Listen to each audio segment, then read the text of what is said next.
At 2:06 a.m., Victor Kane, the most feared name in the criminal underworld, receives a call that shatters his carefully constructed armor. His ex-girlfriend is dying in childbirth, and only his blood can save her. The same woman he threw out into a storm 6 months ago, calling her a liar when she said she was pregnant. Now, as thunder cracks over Mercy Ridge Hospital and the power grid fails, Victor must race against time, his own guilt, and a collapsing emergency room to save the two people who could either redeem him or destroy what's left of his soul. If you want to see how far this story of redemption and second chances travels, hit that like button and drop a comment telling me what city you're watching from. Now, let's dive into Victor's darkest night. The storm had teeth. Victor Kane stood at the floor-to-ceiling windows of his cliffside mansion, watching the Pacific Ocean throw itself against the rocks 300 feet below. Lightning split the sky in jagged white scars, illuminating the waves for a heartbeat before plunging everything back into darkness. Rain hammered the reinforced glass like bullets, a sound he'd grown accustomed to over the years. Violence disguised as nature. He swirled the scotch in his crystal tumbler, the amber liquid catching the dim glow of the fireplace behind him. Macallan, 25. $200 per glass. It tasted like ash tonight. Everything tasted like ash these days. The grandfather clock in the hallway struck twice, its chime swallowed by thunder. 2:06 a.m., the hour when ghosts came calling, when the walls of his empire felt more like a prison than a fortress. Victor took another sip, welcoming the burn. Physical pain was simpler than the other kind. His reflection stared back at him from the black glass. 6'3" of tailored menace wrapped in a charcoal suit that cost more than most people's cars.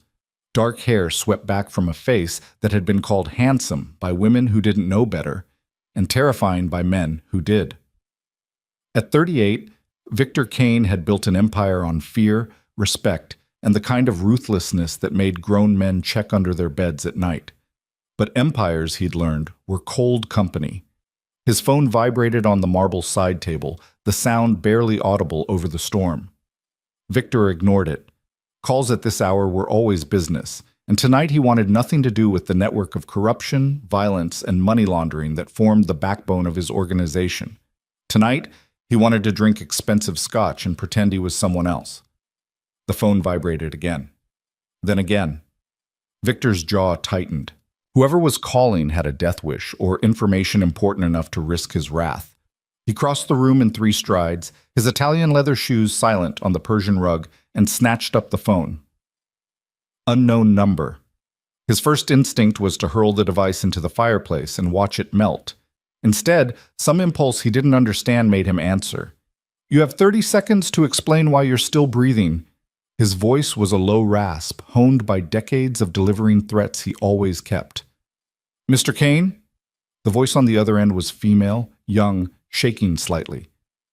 "This is Sarah Chen. I'm a nurse at Mercy Ridge Hospital. I'm calling about Lila Wynn." The name hit him like a fist to the solar plexus. Lila. Victor's grip on the phone tightened until the case creaked. 6 months. 6 months since he'd seen her face, heard her voice, felt the warmth of her presence in his cold, carefully controlled world. 6 months since the night he'd destroyed everything. "I don't know anyone by that name." The lie came automatically, a reflex honed by years of denying connections, erasing trails, protecting himself. "Mr. Kane, please."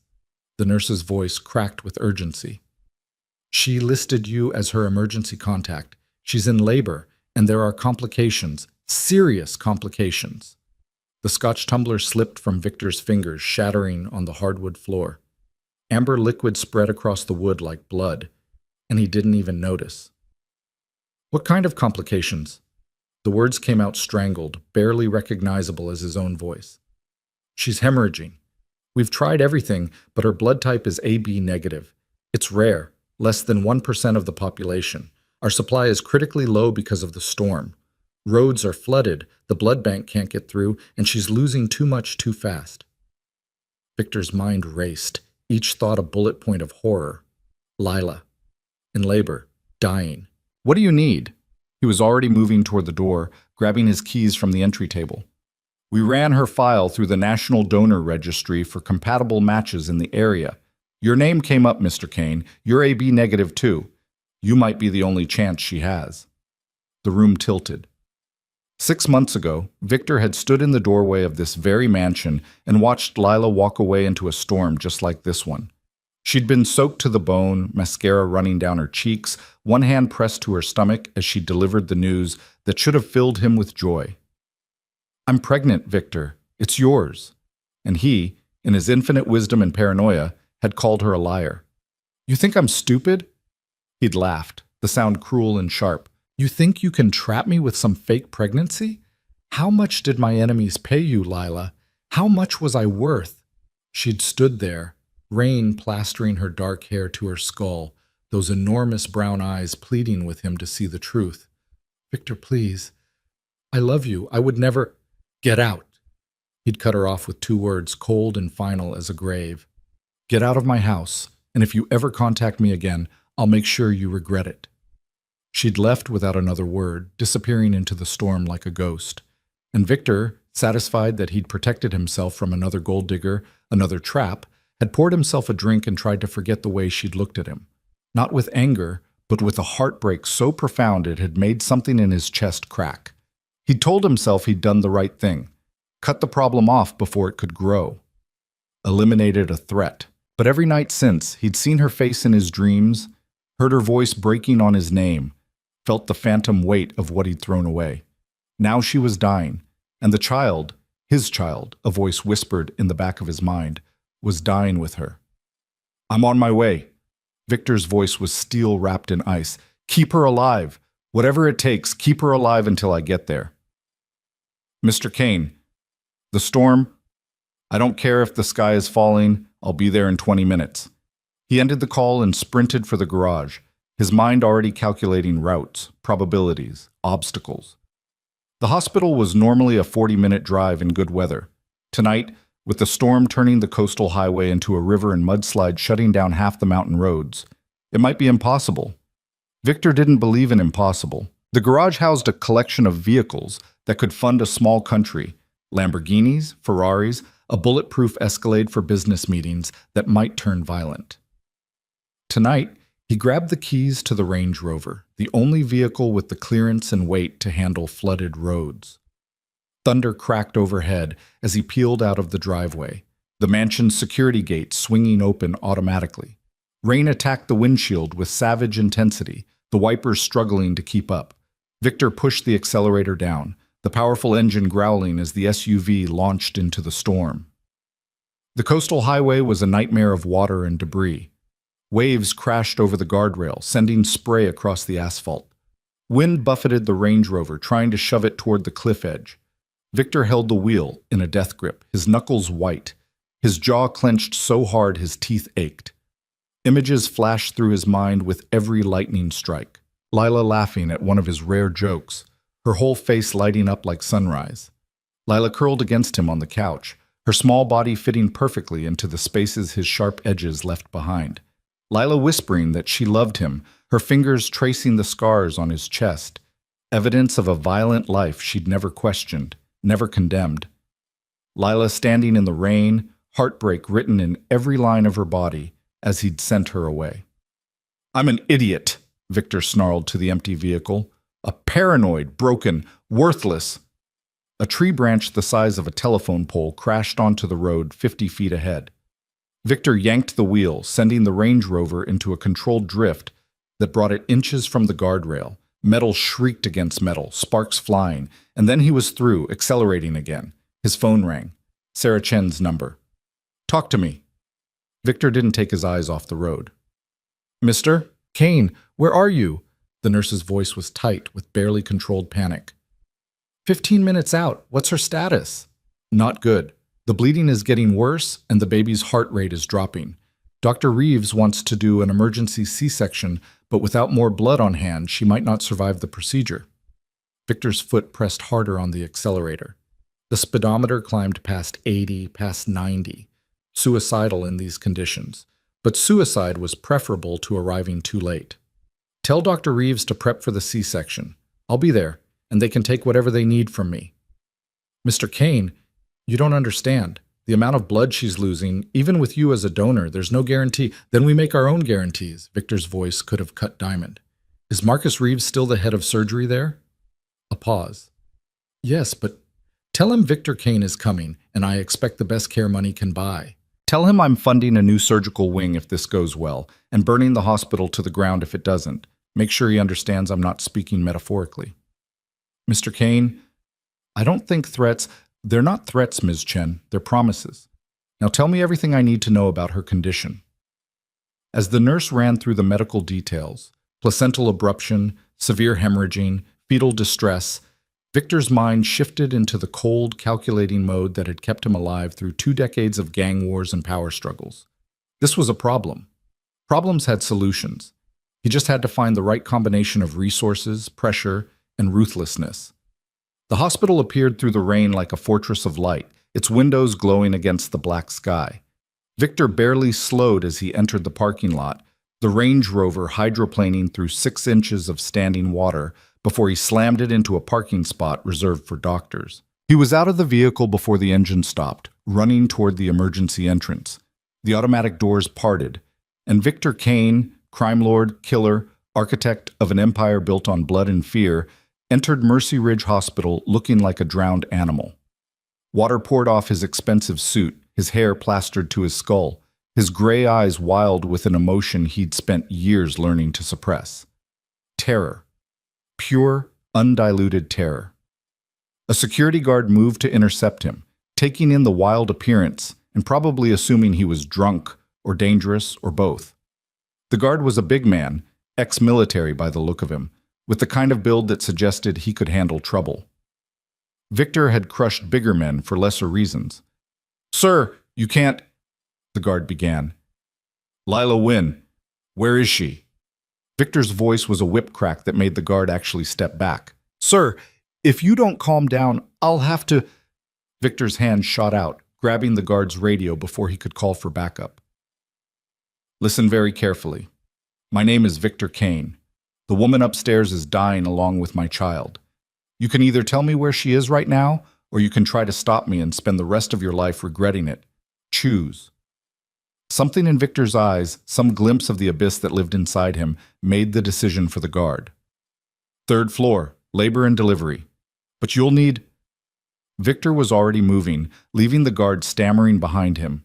He found the stairs and took them 3 at a time, his heart hammering against his ribs. Water dripped from his clothes, leaving a trail across the institutional linoleum. The 3rd floor hallway was chaos.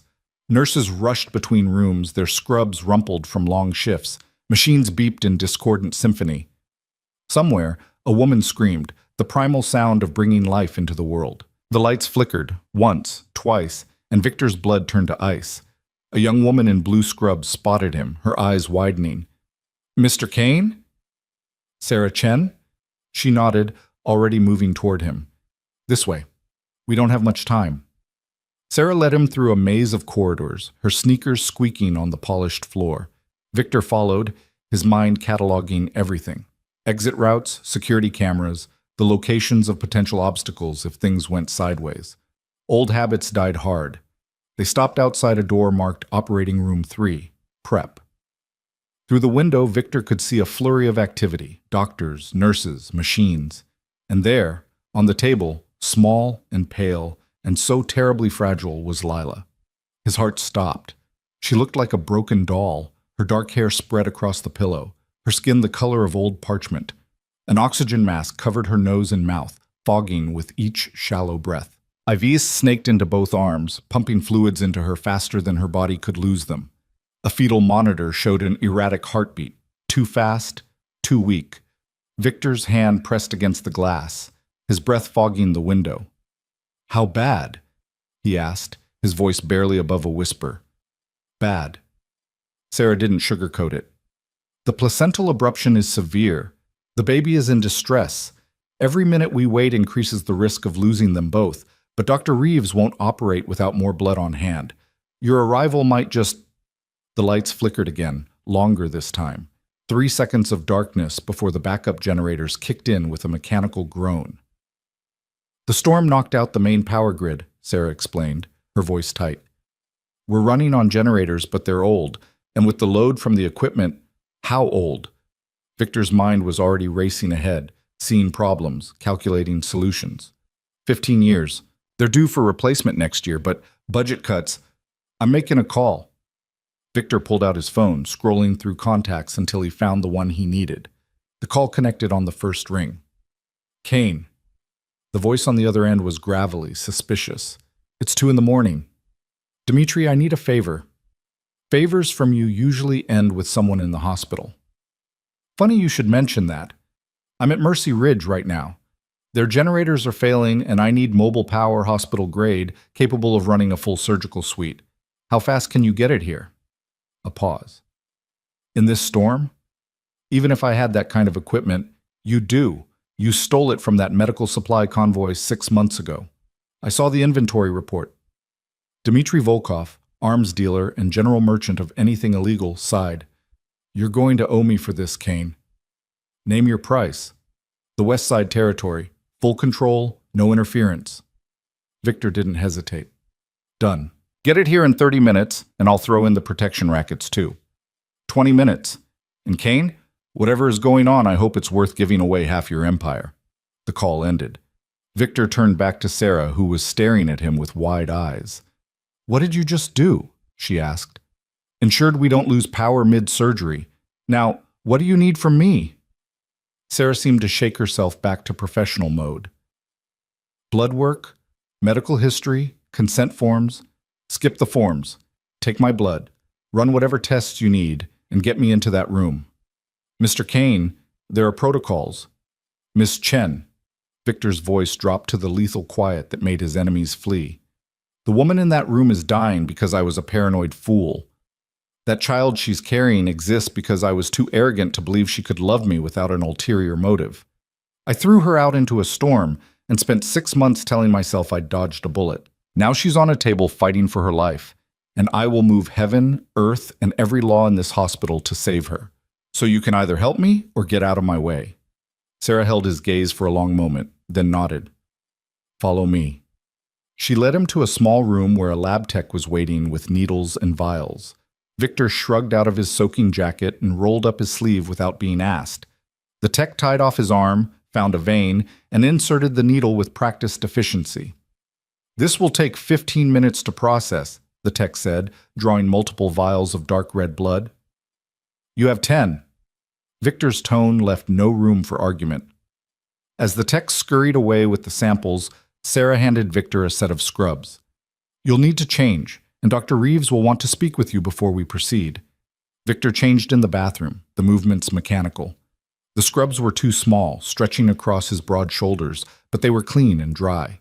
He caught his reflection in the mirror. A stranger stared back, eyes haunted, jaw tight. When was the last time he'd been afraid? Truly, bone-deep afraid? He couldn't remember. Dr. Marcus Reeves was waiting when Victor emerged. The surgeon was in his 60s, silver-haired and sharp-eyed, with the kind of steady hands that came from decades in the OR. Victor recognized him immediately. They'd met 3 years ago when one of Victor's associates had needed emergency surgery after a deal went bad. Reeves had saved the man's life and never asked questions. Victor had donated $500,000 to the hospital's cardiac wing and never asked for favors. Until tonight. Mr. Kane, Reeves extended his hand and Victor shook it. I heard you were making generous offers regarding our surgical wing. I also mentioned burning the hospital down if things go poorly. I assume Ms. Chen relayed that part too? A ghost of a smile crossed Reeves's weathered face. She did. I prefer to focus on the positive incentives, personally. But I need you to understand the situation we're facing. Even with your blood, the odds aren't good. The abruption is severe, the baby is in distress, and Ms. Wynn has already lost a significant amount of blood. If we operate and complications arise, I may have to make difficult choices about who to save. Save them both. Victor's voice was iron. Mr. Kane, I don't care what it takes. I don't care about odds or statistics or medical precedent. You will save them both, or I will spend every dollar and every connection I have making sure you regret the day you met me. Reeves studied him for a long moment, and Victor saw the calculation in the surgeon's eyes. The doctor was weighing his options, measuring the threat against his ethical obligations, trying to determine if Victor was bluffing. He wasn't. "I'll do everything in my power," Reeves said finally, "but I need you to understand that everything might not be enough." "Then we'll make it enough." The lab tech rushed back in, slightly out of breath. "Blood work is clear. He's a match, AB negative, no infectious diseases, no contraindications for donation." "How much can you take?" Victor asked. The tech blinked. "Safely? 1 unit, maybe 2 if you're healthy. Any more, and take 3. I'll be fine." "Mr. Kane, that's not 3 units. Now." Sarah and the tech exchanged glances, but Sarah nodded. They set up the donation equipment, and Victor sat still as they inserted the needle. He watched his blood flow through the tubes, literally watching his life force drain away to save the woman he'd thrown away. Poetic justice, maybe. The room began to swim slightly as the second unit filled. Victor gripped the armrest, refusing to show weakness. The tech was watching him with concern, but Victor shook his head. "Keep going." "Mr. Kane, you're already showing signs of—" The lights went out, complete, total darkness, the kind that pressed against your eyes like a physical force. For 3 heartbeats, the only sound was Victor's pulse hammering in his ears. Then the backup generators kicked in with a mechanical shriek, and the lights flickered back on, dimmer now, struggling. "We need to move." Reeves' voice was urgent. "If the generators fail during surgery, they won't." Victor pulled the needle from his arm himself, ignoring the tech's gasp of protest. 20 minutes. My people are bringing mobile power. 20 minutes we may not have. Ms. Wynn's condition is deteriorating." Victor was on his feet, steadying himself against the wall as the room tilted. "Then we operate now. Use what blood you have, and when the mobile unit arrives, you'll have more." Reeves made a decision. "Prep OR3. Get Kane into surgical observation, and someone get me Ms. Wynn's latest vitals." The next 10 minutes were a blur of organized chaos. Victor was suited up in surgical gear, gown, mask, gloves, and stationed in the observation area of Operating Room 3. Through the glass, he watched them wheel Lila in, her form so small on the massive surgical table. The surgical team moved with practiced efficiency, adjusting equipment, checking monitors, preparing instruments that gleamed under the harsh lights. Reeves stood at the head of the table, his gloved hands steady, his eyes focused. "Scalpel," he said, his voice calm. And the generator blew. The explosion was muffled but unmistakable, a deep whump that shook the walls and plunged the OR into darkness. Emergency lights kicked in immediately, battery-powered beacons that cast everything in ghostly white.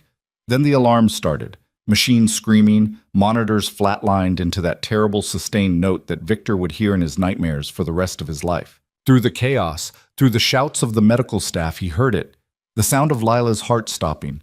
Victor didn't think, didn't plan, didn't calculate odds or consequences. He moved. The observation room door was locked, meant to keep non-medical personnel out during procedures. Victor hit it with his shoulder, 200 pounds of desperate fury, and the lock shattered. He burst into the OR as nurses screamed at him to stop, as someone grabbed his arm and he shook them off. "Get out!" Reeves shouted, not looking up from where he was starting compressions on Lila's chest. "This is a sterile—" "Save her!" Victor roared, the sound raw and animal. "Whatever you need, whatever it takes. We need power. We need blood. We need—" Reeves broke off as the emergency lights flickered. "You have both." Victor was at the table, looking down at Lila's pale face, seeing the blue tinge to her lips. "The mobile unit is minutes away. Use me. Take whatever you need." "Mr. Kane, you've already donated." "I said take it." Victor grabbed a nurse's arm, pushing up his sleeve. "Take my plasma. Take my platelets. Take whatever keeps her alive until that power arrives." Reeves stared at him for one crystalline moment, and Victor saw the decision form in the surgeon's eyes. "Get him an IV line," Reeves snapped. "Direct plasma transfer, bypass the testing, and someone find out where that mobile unit is." Nurses swarmed Victor, pushing him onto a stool next to the table. Someone swabbed his arm with alcohol, inserted a needle with brutal efficiency. He felt the tug as they connected him directly to Lila's IV, his blood flowing into her veins. He watched the monitor, praying to gods he'd stopped believing in years ago. The flatline continued, that terrible eternal note. "Come on," Victor whispered, his hand finding Lila's where it lay on the table. Her skin was cold, too cold. "Come on, Lila. Come back, please." Reeves was calling out orders, medications, compressions, instructions Victor didn't understand. The surgical team moved like a choreographed dance, each person performing their role in the desperate attempt to restart a heart that had given up. Time stretched. 1 minute, 2. Victor felt his own heartbeat slowing as they pulled his blood, felt the fog creeping in at the edges of his vision. He didn't care. If she died, he wanted to go with her. He deserved to go with her. "I'm sorry," he told her, his voice breaking. "I'm so sorry, Lila. I should have believed you. I should have trusted you. I should have—" The monitor beeped, one single, tentative beep, then another. The flatline broke into a rhythm, weak, erratic, but a rhythm nonetheless. "We have cardiac activity," someone shouted. "BP is rising, 60 over 40, 65 over 42. Oxygen saturation climbing. Reeves didn't celebrate, didn't pause. "We're not out of this yet. Baby's heart rate is critical. We need to deliver now, or we'll lose them both. Where is that power?" As if summoned by the question, Victor heard it, the rumble of diesel engines, the shout of voices outside. "Mobile unit is here," Saracen burst through the door. "They're connecting it now." "How long?" Reeves demanded. 2 minutes." "We don't have 2 minutes." The surgeon's jaw was set. "Prep for emergency delivery. Battery lights only. We're doing this now." The surgical team shifted instantly, moving into new positions. Victor felt someone trying to remove his IV to pull him away from the table, but he shook them off. "I'm staying." "Mr. Kane, you've lost too much blood." "I'm staying." Maybe Reeves saw something in Victor's eyes, or maybe he just didn't have time to argue. He nodded once, then turned his full attention to the surgery. Scalpel. In the dim glow of battery-powered emergency lights, Dr. Marcus Reeves began to cut. Victor had seen terrible things in his life, had done terrible things, had watched men die slowly, had held power over life and death like a crown. But nothing had prepared him for watching them cut into the woman he loved, seeing her blood, bright and red and far too much of it, knowing that every second counted and they were already behind. The surgical team worked in near silence, their movements precise despite the terrible conditions. Victor's vision was graying at the edges, his body demanding blood it no longer had, but he kept his eyes open through sheer force of will. He would witness this. Every moment. It was the least he owed her. "There's the uterine wall," Reeves murmured. "Careful. The abruption is worse than the ultrasound showed. Suction. More suction." And then, through the blood and the chaos and the dying light, Victor heard it. A cry. Thin, wavering, angry at being pulled into a world that was already trying to kill it, the most beautiful sound he'd ever heard.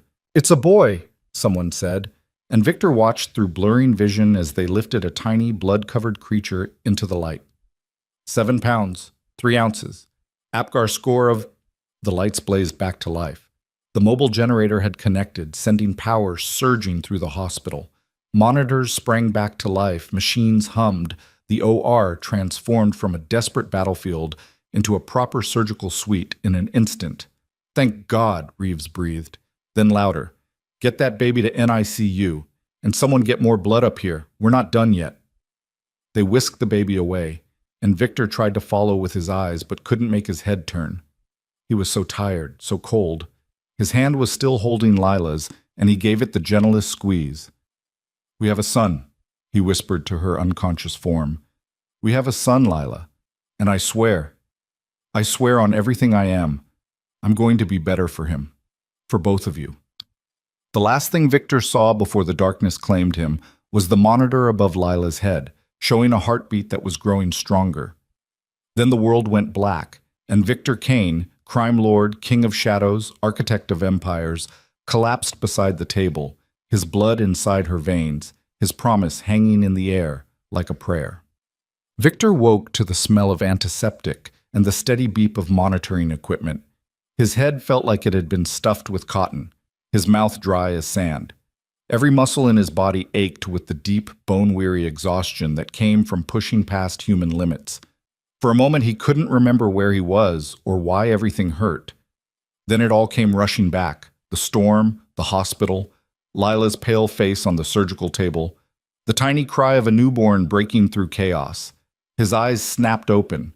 He was in a recovery room, an IV drip feeding fluids back into his depleted body. Pale dawn light filtered through the window, painting everything in shades of gray. The storm had passed, leaving behind that eerie stillness that always followed nature's fury. Victor sat up too fast, and the room tilted sickeningly. He gripped the bed rail, forcing his vision to clear, his body to obey. A nurse appeared in the doorway, her eyes widening when she saw him moving. "Mr. Kane, you need to lie back down. You lost a dangerous amount of blood, and Dr. Reeves specifically said, 'Where is she?'" Victor's voice was a rasp, his throat raw. "Where's Lila?" The nurse hesitated, and in that fraction of a second, Victor's heart stopped. He knew that look, had seen it on the faces of people delivering bad news his entire life. It was the expression of someone trying to figure out how to tell you that everything had gone wrong. "Mr. Kane, please, you need to—" Victor ripped the IV from his arm, ignoring the sharp sting and the blood that immediately welled up. He was on his feet before the nurse could react, swaying but upright, driven by a terror that made the physical pain irrelevant. "Tell me she's alive." The words came out somewhere between a command and a prayer. "Tell me right now, or I will tear this hospital apart room by room until I find her." "She's alive!" The nurse blurted it out, hands raised in a placating gesture. "She's alive, Mr. Kane. She made it through surgery, but—" Victor didn't wait to hear the rest. He pushed past her into the hallway, his bare feet silent on the cold linoleum. He was still wearing the surgical scrubs, now stained with his own blood and Lila's, looking like he'd walked out of a war zone. Maybe he had. "Mr. Kane, wait!" The nurse was following him, her voice rising. "You can't just— Security!" Victor ignored her, his eyes scanning the hallway signs. Recovery. ICU. Maternity. He headed toward recovery, his pace quickening despite the way his vision swam with each step. Behind him, he heard the squawk of radios, the sound of heavy footsteps, security responding to the commotion. He didn't care. A large man in a security uniform stepped into his path, hand raised. "Sir, I need you to stop right there." Victor looked at the guard, really looked at him, and whatever the man saw in Victor's eyes made him take an involuntary step backward. This was the face Victor wore when he walked into a room full of enemies, the face that had made hardened criminals swear loyalty out of sheer survival instinct. "Move," Victor said softly, "or I will move you." The guard's hand dropped to his radio, but before he could call for backup, a familiar voice cut through the tension. "Let him through, James." Dr. Reeves appeared from around the corner, still in his surgical scrubs, looking like he hadn't slept in a week. Probably hadn't. The surgeon's eyes were red-rimmed but alert, and he carried himself with the exhausted satisfaction of someone who'd just won a battle they weren't sure they could win. "Dr. Reeves, hospital policy states that—" the guard began. "I'm aware of hospital policy. I'm also aware that Mr. Kane donated enough blood last night to put himself in the ICU, and he has a right to see the woman and child he saved. Let him through." The guard looked between them, clearly torn between following protocol and challenging the head of surgery. Wisely, he chose self-preservation and stepped aside. Reeves gestured for Victor to follow him. They walked in silence through the recovery ward, past rooms filled with the beeping of machines and the low murmur of nurses making their rounds. The dawn light grew stronger, painting the hallway in shades of pink and gold. "How is she?" Victor asked finally, his voice barely above a whisper. "Alive." Reeves didn't sugarcoat it, didn't offer false comfort. "The surgery was successful, but it was close. Closer than I like. We had to perform a complete hysterectomy to stop the bleeding. She'll never be able to have more children." The words hit Victor like a physical blow, but he forced himself to keep walking. "Does she know?" "Not yet. She hasn't woken up. The anesthesia, combined with the blood loss and trauma, her body needs time to recover. It could be hours before she's conscious. maybe longer. They stopped outside a door marked Recovery 7. Through the small window, Victor could see her, Lila, small and still in the hospital bed, surrounded by machines that monitored every heartbeat, every breath. Her dark hair was pulled back from her face, making her look impossibly young, impossibly fragile. And the baby? Victor couldn't take his eyes off her. Healthy. 7 pounds, 3 ounces, perfect APGAR scores once we got him stabilized. He's in the NICU for observation, but that's standard procedure for emergency deliveries. He should be fine. Should be. The doctor's words were careful, measured. No promises, no guarantees, just the reality of medicine. Sometimes you did everything right and still lost. Victor's hand was on the door handle when Reeves spoke again. Mr. Kane, before you go in there, you should know something. When Miss Wynn regains consciousness, she's going to be angry, hurt, confused. She's going to have questions about why you're here, what happened, why she can't have more children.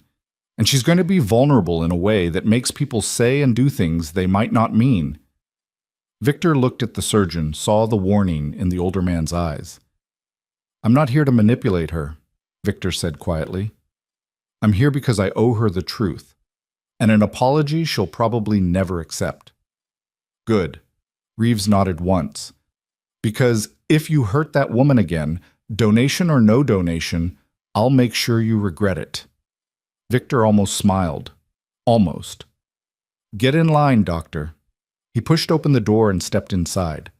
The room was quiet except for the rhythmic beep of the heart monitor and the soft hiss of oxygen flowing through the tubes in her nose. Victor moved to the chair beside her bed and sat down carefully, his body protesting every movement. Up close, she looked even more fragile.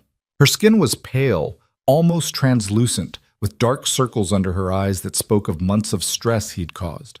Her hands lay on top of the blanket, small and delicate.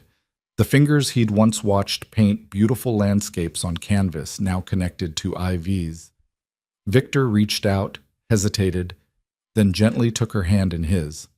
Her skin was cool but warming, her pulse steady against his fingers. I'm sorry, he whispered, the words inadequate and enormous all at once. I'm so sorry, Lila. For everything. For not believing you, for throwing you out. For every moment of fear and pain you've lived through because I was too broken to see what was right in front of me. She didn't respond, didn't move, and Victor hadn't expected her to, but he kept talking anyway, the words pouring out like blood from a wound. I told myself I was protecting myself, that everyone who got close had an agenda, that love was just another word for leverage. I built walls so high I couldn't see over them anymore. And when you tried to climb them, when you loved me despite everything I am, I panicked. I pushed you away because I'm a coward, Lila, a paranoid, damaged coward who doesn't deserve a second chance. The heart monitor beeped steadily, impartial witness to his confession. But we have a son now. A son I haven't even met yet because I collapsed like an idiot. And he deserves better than what I am. He deserves a father who isn't afraid of love, who doesn't see threats in every act of kindness. He deserves what I never had, safety, stability, someone who chooses him every single day. Victor's grip on her hand tightened, careful not to dislodge the IV. I can't change what I did, can't take back the words or the night I made you walk away, but I can change what happens next. I can be better. I will be better, for him, for you, if you'll let me. And if you won't, if you tell me to leave and never come back, I'll respect that. But I'll still make sure you both have everything you need, protection, money, whatever it takes to give you the life you deserve. The door opened behind him, and Victor turned to see Sarah Chen enter with a tablet in her hands. The young nurse looked exhausted but managed a small smile when she saw him. Mr. Kane, I'm glad you're awake. How are you feeling? Like I donated 3 units of blood I shouldn't have. That's because you did. Sarah pulled up a second chair, sitting down with a sigh. Dr. Reeves wants you on IV fluids for at least 6 more hours, bed rest for 48, and a strict diet to rebuild your iron levels. He also said, and I quote, "Tell Kane if he does something that stupid again, I'll sedate him myself." Noted. Victor didn't take his eyes off Lila. When will she wake up? Hard to say. Her body went through significant trauma, The surgery, the blood loss, the stress of the abruption, she needs time to heal. Could be an hour, could be 6. We're monitoring her closely. Victor nodded, still watching the steady rise and fall of Lila's chest. The evidence that she was alive, that he hadn't lost her completely. "There's someone who wants to meet you," Sarah said gently. "If you're up for it." Victor's head snapped toward her. "The baby?" "Your son." The NICU nurse said he's stable, and Dr. Reeves approved a visit. You'd have to scrub in and wear protective gear, but yes, if you want to meet him. Want to? Victor's chest tightened with an emotion he couldn't name. Terror and longing mixed into something that felt like standing on the edge of a cliff. He looked at Lila, still unconscious, still fighting her way back to the world. "I don't want to leave her." "I'll stay with her," Sarah promised. "The moment anything changes, I'll come get you. But Mr. Kane, he's your son. He should meet his father." Victor stood slowly, his body protesting but obeying. He squeezed Lila's hand one more time, then followed Sarah out of the room. The NICU was a world unto itself, quiet and controlled, filled with the soft beeps of monitors and the occasional cry of a newborn. Sarah led him to a scrub station where he washed his hands with antibacterial soap, then helped him into a gown, mask, and gloves. "He's in isolette 3, Sarah said, pointing toward a corner of the room. "Take your time." Victor walked toward the designated spot, his heart hammering so hard he thought it might break through his ribs. He'd faced down armed enemies without flinching, had stared death in the face more times than he could count, but nothing had prepared him for this. The isolette was a clear plastic box, temperature-controlled and sterile. Inside, swaddled in a white blanket with a tiny blue cap on his head, was the smallest human Victor had ever seen, his son. Victor's breath caught in his throat. The baby was perfect, impossibly perfect. Tiny fingers curled into fists, a button nose, lips pursed in sleep, dark hair peeking out from under the cap. He looked peaceful, unaware of the chaos that had surrounded his birth, the violence of the world he'd been born into. "You can touch him," a NICU nurse said softly, appearing at Victor's elbow. "There are ports in the side. Just be gentle." Victor's hands were shaking as he reached through the port, his large, scarred fingers looking ridiculous next to something so delicate. He brushed the baby's cheek with one finger, feeling the impossible softness of new skin, the warmth of life. The baby stirred, making a small sound of protest, and Victor froze. "It's okay," the nurse encouraged. "He knows you're there. Babies can sense their parents." Parents? The word settled over Victor like a weight and a gift simultaneously. He was a parent now, a father, responsible for this tiny, perfect creature who didn't know yet what kind of man had helped create him. "Hey," Victor whispered, his voice rough. "Hey there, little one. I'm your dad. Your terribly flawed, completely unprepared, absolutely terrified dad." The baby's eyes opened, just a crack, unfocused and dark, looking at nothing and everything. "I don't know how to do this," Victor continued, the confession easier somehow when speaking to someone who couldn't judge him. "I don't know how to be what you need. My own father was a monster who taught me that strength meant cruelty and love was weakness. I've spent my whole life proving him right, building an empire on the things he taught me." He stroked the baby's tiny hand, and the fingers curled reflexively around his own much larger one. The grip was weak but insistent, and Victor felt something crack open in his chest. "But I'm going to try. I'm going to try to be better, to give you what I never had, safety, love, a father who chooses you every single day. I don't know if I can do it. Don't know if I can change enough, fast enough, to be what you deserve. But I'm going to try." The baby yawned, a tiny sound, and settled back to sleep, still holding Victor's finger, still trusting in that way only the very young could trust, completely, without reservation, without knowing any better. Victor stood there for a long time, watching his son sleep, feeling the weight of responsibility settle over him like armor. This was what he was protecting now, not territory or reputation or power. This small, perfect life that had no idea what kind of chaos it had been born into. "Mr. Kane?" Sarah's voice came from behind him, urgent. "She's waking up." Victor's head snapped around. Lila? Dr. Reeves just called. Her vitals are changing. She's regaining consciousness. Victor looked at his son one more time, memorizing the tiny face, the way his chest rose and fell with each breath. Then he carefully extracted his finger from the baby's grip and stepped back. "I'll be back," he promised the sleeping infant. "We both will." He followed Sarah back through the hospital corridors, his pace quickening despite his body's protests. By the time they reached Recovery 7, Dr. Reeves was already inside, checking monitors and making notes on his tablet. "She's surfacing," Reeves said without looking up. "But take it slow. She's disoriented and in pain. The last thing she needs is overwhelming stimulation." Victor nodded, moving to the chair beside her bed. Lila's eyes were moving beneath her closed lids, her fingers twitching against the blanket. Her breathing had changed, becoming less regular, more reactive. Then her eyes opened. For a moment, she just stared at the ceiling, unfocused and confused. Then her gaze found Dr. Reeves, traveled around the room, and finally landed on Victor. He watched recognition dawn in her dark eyes, saw the confusion give way to shock, then anger, then something that looked like pain so deep it made his chest ache. "You?" she whispered, her voice hoarse from the breathing tube they'd removed. "What are you doing here?" Victor opened his mouth, but no words came out.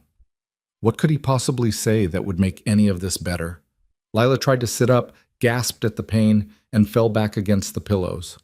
"Where am I? What happened? The baby?" Her hands flew to her stomach, feeling the bandages, the absence of the life she'd been carrying. "Where's my baby?" "Ms. Wynn, please stay calm." Dr. Reeves moved to her side, his voice professionally soothing. "You're at Mercy Ridge Hospital. You had an emergency C-section. Your son is healthy and in the NICU. "Son?" Tears spilled down her cheeks, and she looked at Victor with something that might have been accusation or pleading or both. "I have a son?" 7 pounds, 3 ounces, Victor managed, his voice barely above a whisper. "Perfect. He's perfect, Lila. I want to see him. I need to—" She tried to move again, and this time the pain made her cry out. "Not yet," Reeves said firmly. "You've been through major surgery. Your body needs time to heal before you can be moved. But I promise, as soon as you're stable, we'll bring him to you." Lila's eyes never left Victor's face. "Why are you here? How did you even know?" "The hospital called me. You listed me as your emergency contact. I did that months ago before—" Her voice broke, and she looked away. "Before you threw me out. I never changed it. I should have changed it." The words cut deeper than any knife. Victor had taken bullets that hurt less than this. "Lila, don't." She held up a trembling hand. "Don't say anything. I can't. I don't want to hear it. Whatever you came here to say, whatever you think you owe me, I don't want it." "Doctor." Reeves cleared his throat. "I'll give you two some privacy. But Ms. Wynn, try not to stress yourself. Your body has been through significant trauma, and you need to remain calm. I'll be right outside if you need anything." He left, and the silence that filled the room was suffocating. Victor sat frozen in his chair, watching Lila cry silent tears that she kept wiping away with angry swipes. She looked so small in the hospital bed, so broken, and he had done this to her, had caused this pain. "I'm sorry," he said finally, because he couldn't not say it, even if she didn't want to hear it. "I'm so sorry, Lila, for everything, for not believing you, for what I said that night, for every moment of fear and pain you've lived through because I was too damaged to see the truth." "Stop." Her voice was sharp, cutting. "Just stop, Victor. You don't get to do this. You don't get to show up here and apologize and think that makes everything okay." "I know it doesn't. Nothing I say or do can make this okay, but you deserve to hear it anyway. You deserved to hear it 6 months ago." Lila laughed, but it was a bitter sound, empty of humor. 6 months ago, I stood in your mansion, soaking wet and terrified, and told you I was pregnant. Do you remember what you said to me?" Victor's jaw clenched. "Every word. You called me a liar, a gold digger. You asked me how much your enemies paid me to trap you." She was looking at him now, her eyes blazing with a fury that was somehow worse than tears. "You made me feel like nothing, like I was some kind of scheme, some plot against you. Do you have any idea what that did to me? Lila, I loved you. The words burst out of her like a wound bleeding. I loved you with everything I had, and you looked at me like I was dirt on your shoes, like our baby was some kind of con. I walked out of your house that night wanting to die, Victor. Actually wanting to die because the thought of living in a world where you could look at me that way was unbearable. Victor felt like he'd been gutted. I was wrong about all of it. I was paranoid and scared and so convinced that everyone had an agenda that I couldn't see. See what? That I actually loved you? That someone could look at Victor Kane, crime lord and killer, and see something worth loving? She was crying openly now, not bothering to wipe the tears away. I knew what you were. I knew about the Empire, the violence, all of it. And I didn't care because underneath all that armor, I saw someone who was just scared and alone. Someone who needed to be loved. You did see that. Victor's hands were clenched into fists to keep from reaching for her. You saw me better than anyone ever has, and that terrified me. Because if you could see that far inside, you could hurt me worse than any enemy, so I hurt you first. Congratulations. Lila's voice was cold now, empty. You succeeded. You hurt me so badly I couldn't function for weeks. I cried myself to sleep every night. I lost 15 pounds I couldn't afford to lose. I thought about not having this baby because I couldn't stand the thought of him looking like you, reminding me of you every single day. Victor felt like he'd been shot. Lila, but I kept him anyway, because he was mine. Because he deserved a chance at life, even if his father didn't want him. And I built a life without you. I got a job, found an apartment, made plans. I was doing fine. She laughed bitterly. Or at least I was surviving. And now you're here, and you're sorry, and somehow I'm supposed to just forgive you? No. Victor's voice was quiet but firm. You're not supposed to forgive me. You're supposed to hate me, to tell me to leave and never come back. That's what I deserve. Then why are you here? The question was almost a wail. Why did you come, Victor? Why couldn't you just let me hate you from a distance? Because the hospital called and said you were dying. The words came out raw, stripped of any defense. Because they said our son might not make it, and the thought of you dying, of never getting to tell you I was wrong, that I was sorry, that you were right about everything. I couldn't breathe. I drove through a storm that should have killed me because the alternative was living in a world where you were gone and you died thinking I didn't care. Lila stared at him, fresh tears streaming down her face. Well, I didn't die. So you can go now. You can leave with a clear conscience, knowing you apologized and never come back. I don't want to leave. Victor met her gaze steadily. I want to be here. I want to meet our son. I want to help you, take care of you, be what you both need. We don't need you. But her voice wavered and they both heard it. Maybe not. Probably not. But I need you. The confession felt like pulling his heart out through his throat. I need to do this, Lila, to be better, to try to make up for even a fraction of what I've done, even if you never forgive me, even if you tell me to stay away after you're recovered. I need to try. Before Lila could respond, the door burst open. Dr. Reeves rushed in, his face grave, and behind him came Sarah Chen pushing a clear isolette. Miss Wynn? Reeves said urgently. I'm sorry to interrupt, but there's a situation. Your son's oxygen levels dropped suddenly. We need to monitor him closely, and having you near might help stabilize him. Skin-to-skin contact can sometimes bring him here. Lila was already trying to sit up, ignoring the pain. Please, I need to see him. The nurses carefully lifted the tiny bundle from the isolette, wires and monitors trailing, and placed him against Lila's chest. She cradled him with trembling hands, tears falling on his tiny face as she looked at him for the first time. Oh, she breathed, the sound somewhere between a laugh and a sob. Oh, you're so beautiful. You're so perfect. The baby made a small sound, his tiny face scrunching up, and Lila kissed his forehead with infinite gentleness. Victor watched from his chair, feeling like an intruder in a moment that should have been shared between parents, but was instead split by the chasm he'd created. He wanted to touch the baby, to be part of this. But he had no right. Then Lila looked up at him, her eyes red and swollen but focused. Come here, she said quietly. Victor hesitated. Lila, I don't. Come here, Victor. He moved to the edge of the bed, looking down at the tiny face nestled against Lila's chest. His son. Their son. This is your father, Lila whispered to the baby, and Victor wasn't sure if the words were an introduction or an indictment. He's an idiot who broke my heart, but he gave his blood to save our lives last night, so I guess he's not completely worthless.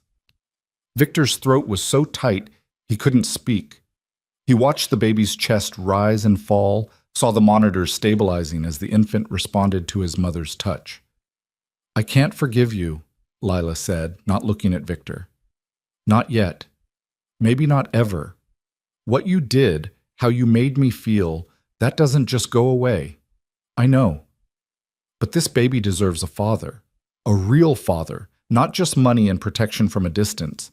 So if you meant what you said about being better, about trying, then you have one chance. One. You screw this up, you hurt him the way you hurt me, and I will make sure you regret it in ways you can't imagine. Victor looked at her finally, saw the steel beneath the tears, the mother bear protecting her cub. This was the woman he'd thrown away, not weak, not fragile, but fierce and unbreakable. I won't hurt him, Victor promised, the words a vow. Or you, not again. I'll spend every day proving that if you let me. We'll see. Lila's attention returned to the baby, her voice softening. We'll see if you mean it. Words are easy, Victor. It's the actions that count. Dr. Reeves cleared his throat. His oxygen levels are normalizing. Whatever you're doing, it's working. Keep him close, Ms. Wynne. I'll have the nurses bring in a cot so you can rest together. As the medical team busied themselves arranging the room, Victor stood beside the bed, watching the woman he'd destroyed and the child he'd saved, and made a silent promise. He would be better. He would change. He would earn them. Whatever it took. However long it required. He would earn the second chance he didn't deserve. The next 72 hours blurred together in a haze of feeding schedules, diaper changes, and the relentless beeping of medical equipment. Victor had faced down armed militias with more composure than he managed around a 7-pound infant who seemed determined to test every limit of his non-existent parenting skills. He'd moved into the hospital, claiming the chair beside Lila's bed as his new territory. The staff protested at first, citing visiting hours and patient rest requirements, until Victor made it clear through a combination of substantial donations and thinly veiled threats that he wasn't going anywhere.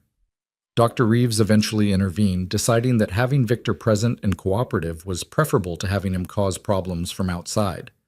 Lila still wasn't speaking to him beyond the bare necessities. When the baby cried, she'd hand him over with clipped instructions, support his head, check his diaper, warm the bottle to body temperature. And Victor would fumble through each task like he was defusing a bomb, which in a way, he was. One wrong move and everything could explode. But slowly, incrementally, something shifted. It happened in small moments. The first time Victor successfully got the baby to stop crying, rocking him with an awkward gentleness that made Lila's lips twitch despite herself. The night Victor stayed awake for 6 straight hours so Lila could sleep, pacing the room with their son against his chest, whispering stories about a better life than the one he'd lived. The morning Victor brought Lila real coffee from the cafe down the street instead of the hospital sludge, remembering without being asked that she took it with cream and 2 sugars. On the 3rd day, as Victor was changing a diaper with the intense concentration of a man disarming explosives, Lila finally spoke more than instructions. You're getting better at that. Victor looked up, startled. Lila was sitting up in bed, her color improved, the dark circles under her eyes less pronounced. She still looked fragile, but there was a strength returning to her features that hadn't been there before. I had to watch 3 YouTube videos to figure out the proper folding technique, Victor admitted, fastening the diaper tabs with more confidence than he felt. Apparently there's an art to it. You watched parenting videos? Something that might have been amusement flickered across her face. 17 of them. Everything from diaper changing to recognizing different types of cries to proper burping techniques. Victor lifted the baby carefully, supporting his head the way the videos had demonstrated. I've also ordered 23 books on infant care and child development. They should arrive at my house tomorrow. Lila was quiet for a moment, watching him cradle their son. Why? Why what? Why are you trying so hard? You could just write a check, hire the best nanny money can buy, and go back to your empire. That's what most men in your position would do. Victor settled into the chair, the baby warm against his chest. I'm not most men, and I told you I wanted to be better. That requires actually learning how to be a father, not just paying someone else to do it. You've been here for 3 days straight. Don't you have business to attend to? An empire to run? I have people handling things. Victor's voice was carefully neutral. And the business that can't wait, I'm conducting from here. What he didn't tell her was that he'd spent those 3 days systematically dismantling his criminal empire. Phone calls made in the hallway at 2 in the morning, transferring operations to trusted lieutenants with instructions to liquidate and legitimize. Meetings conducted via encrypted video chat in the hospital chapel, selling off territories and assets for fractions of their worth just to get them off his hands quickly. His accountant had called him insane. His lawyer had questioned his mental state. Dmitry Volkov had shown up at the hospital personally, demanding to know what kind of breakdown Victor was having. You're giving away the West Side? Dmitry had stood in the hallway, his scarred face incredulous. That territory generates 15 million a year. Then it'll generate 15 million for you. Consider it a gift. Kane, what the hell is going on? You don't just walk away from an empire you built over 20 years. Victor had looked through the window at Lila sleeping with their son in her arms, and the answer was so simple it hurt. I'm choosing a different empire, one that actually matters. Now holding his son while Lila watched with guarded eyes, Victor felt the weight of those choices. Every territory sold, every operation transferred, every bridge burned with the underworld. They were all bets placed on a future he hadn't earned yet. What are you thinking about? Lila asked, her voice softer than it had been in days. Names. We should probably name him. He can't be the baby forever. Lila's expression closed off slightly, and Victor realized he'd overstepped. We implied a partnership they didn't have, a future that wasn't guaranteed. I've been thinking about that, Lila said carefully. I like Alexander. It means defender of men. And maybe he can be that, someone who defends instead of destroys. The implication wasn't subtle, but Victor didn't flinch from it. Alexander is a good name, strong, classic. Alexander James, maybe. James was my father's name. Victor nodded, looking down at the baby, at Alexander, who was falling asleep against his chest. Alexander James, I like it. You don't get a say. The words were sharp, defensive. I'm just telling you what I've decided. Okay. Victor kept his voice level, not rising to the bait. Then, Alexander James it is. It's a good name, Lila. Your father would be proud. He saw her eyes glisten, watched her look away quickly. Her father had died when she was 16, Victor remembered. Cancer. She told him about it once, late at night when the walls between them had been thin, when she'd trusted him with the painful parts of her history, before he'd proven he didn't deserve that trust. My father was a good man, Lila said quietly. He worked construction, came home covered in dust every night, and never once raised his voice to my mother or me. He taught me that strength wasn't about intimidation or fear. It was about showing up, doing the hard work, being there even when it wasn't easy. Victor heard the comparison she wasn't making directly, felt the weight of it anyway. I would have liked to meet him, he said. He would have hated you. Lila's voice was matter-of-fact, not cruel. Everything you represent, everything you do, it would have made him sick. He believed in honest work, in building things instead of tearing them down. He would have taken one look at you and told me to run. He would have been right. Lila looked at him then, really looked at him, searching for something in his face. So why didn't I? Run, I mean. Even after I found out what you really were, who you really were, I stayed. I told myself I could see past it, that underneath the crime lord was a good man waiting to be found. Was I just stupid? You weren't stupid, you were hopeful. And I was terrified of that hope because it meant I might actually have to be better. And I didn't know if I could. And now? The question hung between them, heavy with implications. Do you know if you can? Victor looked down at Alexander, sleeping peacefully despite the tension in the room. This tiny person who had no idea his existence was the catalyst for everything changing. Who would grow up with questions about his father that would be difficult to answer? Who deserved better than the legacy of violence and fear that Victor had built? "I don't know," Victor admitted, the honesty painful.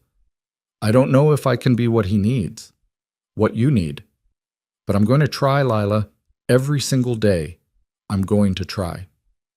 Before Lila could respond, Dr. Reeves entered with a tablet and a professional smile that didn't quite reach his eyes. "Miss Wynn, I have your discharge papers. Your vitals are stable, the incision is healing well, and while I'd prefer to keep you another day or two, you're medically cleared to go home if you feel ready." Home. The words settled over the room like a weight. Lila's apartment was a studio in a neighborhood that barely qualified as safe, 45 minutes from the hospital, with stairs she'd have to climb while recovering from major surgery. Victor had already seen the address in her file, had already sent people to assess it, had already made plans he knew she'd reject. "I'm ready," Lila said, lifting her chin. "I need to get out of here. No offense, Dr. Reeves." "None taken. Hospital beds aren't designed for comfort." Reeves pulled up a chair, his expression shifting to the serious mode that meant difficult conversations were coming. "Before you leave, we need to discuss your long-term care. The hysterectomy was necessary to save your life, but it's going to require a recovery period. No heavy lifting, no strenuous activity. Someone needs to be with you to help with the baby for at least 2 weeks, preferably 4. "I'll be fine." Lila's voice was too bright, too quick. "I can manage. Miss Wynn, you won't be able to lift your son for several weeks. The incision needs time to heal, and any strain could cause complications. You'll need help with basic tasks, cooking, cleaning, carrying the baby up and down stairs." Victor saw the moment Lila's bravado cracked, saw the fear slip through. She had no family in the city. Her mother had passed when she was young, her father years later. The friends she'd mentioned in their brief time together had scattered after Victor had isolated her, occupying all her time until her world had narrowed to just him. Another thing he'd destroyed. "I'll hire a nurse," Lila said, but her voice wavered. "Or a nanny. Someone who can—" "I'll do it." Victor spoke before he could second-guess himself. "I'll stay with you. Help with Alexander, with whatever you need." Lila's head snapped toward him, eyes wide. "No, absolutely not. Lila, be reasonable." "Be reasonable?" Her laugh was sharp, almost hysterical. "You want to move into my apartment? The apartment I got specifically to get away from you? The place I built to be mine? Where I could feel safe? I'll sleep on the couch. I won't touch anything. I'll just be there to help with Alexander, to make sure you don't hurt yourself trying to do everything alone." "No." Lila's hands were shaking. "No, Victor. You don't get to do this. You don't get to swoop in and take over my life just because I'm vulnerable right now." Dr. Reeves cleared his throat. "Perhaps there's a compromise. Ms. Wynn, you do need help. That's not negotiable from a medical standpoint. And Mr. Kane, while your offer is generous, I can see why Ms. Wynn might be uncomfortable with the arrangement." "Then what do you suggest?" Victor's voice was tight with frustration. "She can't go home alone. She needs someone there 24/7 for at least the first week. There are professional care services, staffed by strangers." Victor cut him off. "People she doesn't know, who don't know Alexander, who she'll have to trust with her most vulnerable moments. Is that really better?" Lila was crying now, silent tears streaming down her face. "I hate this. I hate that you're right. I hate that I need help and my only option is the man who broke me." Victor felt like he'd been stabbed.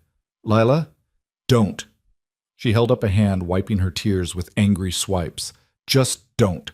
If you're going to do this, we need rules, boundaries. You sleep on the couch. You don't go in my bedroom. You don't answer my phone or talk to my friends or make any decisions about Alexander without asking me first. This is temporary, just until I can manage on my own. And the second I tell you to leave, you leave. No arguments, no negotiations. Understood?" "Understood." Victor would have agreed to just about anything at that point. "And you pay for a nurse to come in twice a day to check my incision and help with things I can't ask you for." Female nurse. Non-negotiable. "Done." Lila looked at Dr. Reeves, her jaw set. "Can you recommend someone?" "I'll have my office send over names." Reeves made a note on his tablet. "And I'll schedule follow-up appointments for both you and Alexander. 2 weeks for you, 1 week for him. Any concerns before then? Fever, excessive bleeding, unusual pain, you come straight back here. They spent the next hour filling out paperwork and receiving discharge instructions. Victor called his driver to bring the Range Rover around, then realized with a sick feeling that he didn't have a car seat. Neither did Lila. The hospital provides them for families in need, a nurse explained when Victor asked, her voice carefully neutral. We can set one up for you. Victor watched them install the car seat in his Range Rover. This small piece of safety equipment that cost maybe $100 looking absurdly out of place in a vehicle worth 10 times that. Alexander fit into it perfectly, still sleeping despite being moved, unbothered by the chaos his parents were navigating around him. The drive to Lila's apartment was silent. She sat in the passenger seat, staring out the window at the city passing by, while Victor navigated streets he'd had his people scout 2 days ago. The neighborhood was worse than he'd imagined from the address. Graffiti-tagged buildings, bars on windows, groups of men loitering on corners who watched the Range Rover pass with hungry eyes. Victor's jaw clenched. She'd been living here, pregnant and alone, in a neighborhood where his enemies could have found her easily, where any random criminal could have... He forced the thoughts away.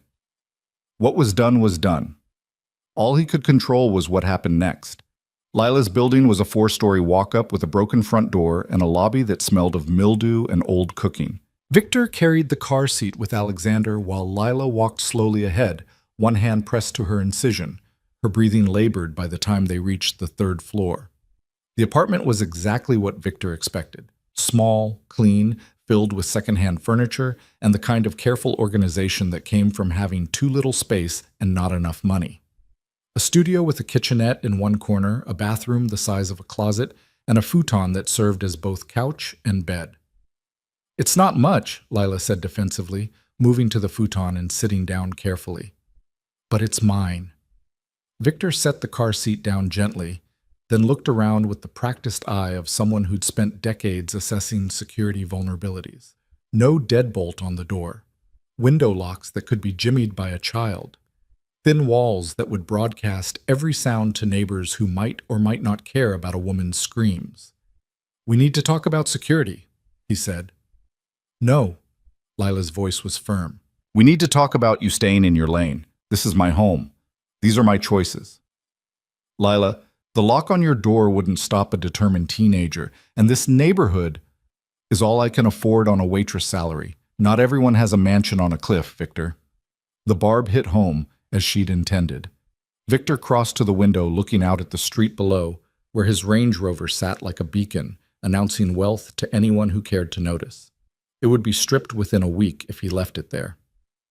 I'm going to have my security people install better locks, Victor said, keeping his voice level.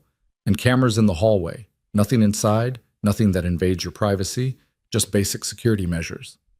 Victor, this isn't negotiable. He turned to face her. If I'm staying here, if I'm supposed to help keep you and Alexander safe, then I need to know you're actually safe. Better locks, cameras, and I'm parking the Range Rover in a secure lot and taking a cab here every day. Lila studied him for a long moment.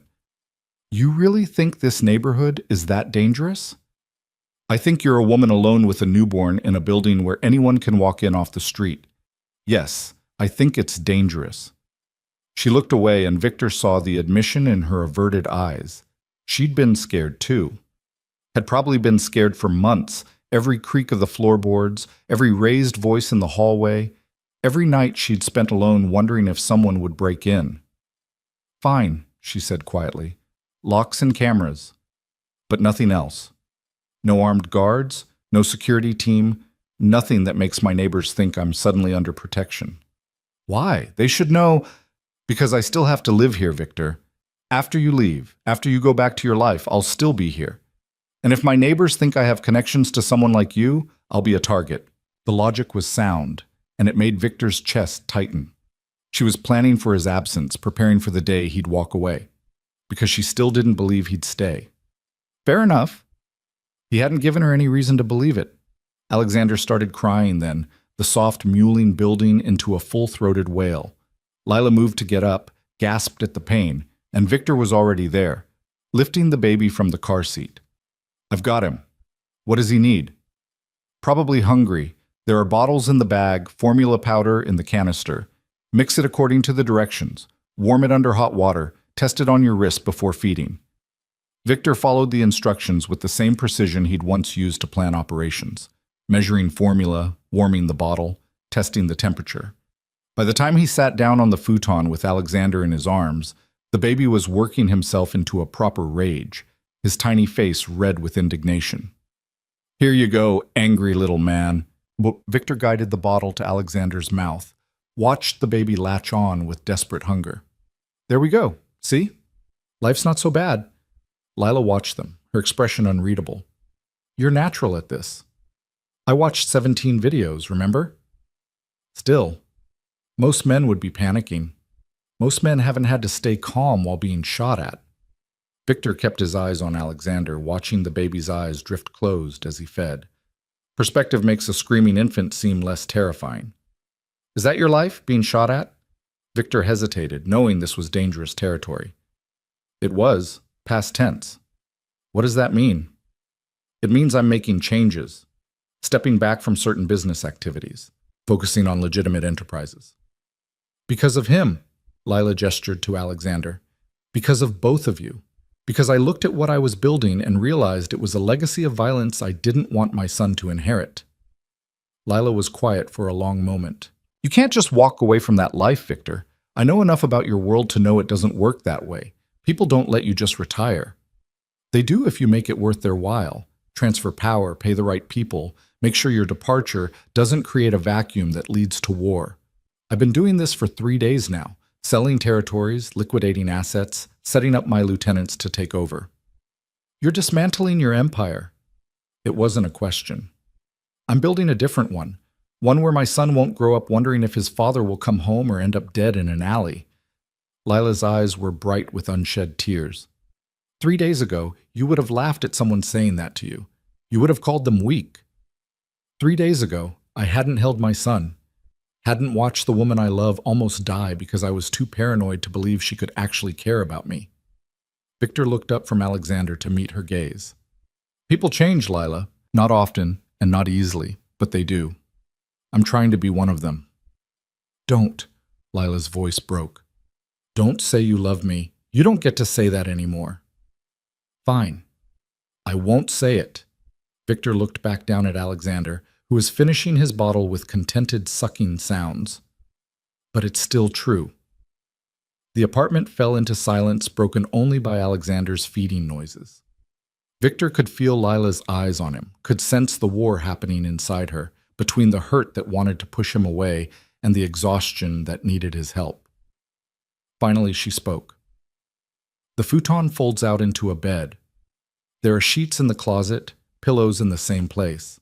The bathroom is barely big enough for one person, so we'll have to work out a schedule.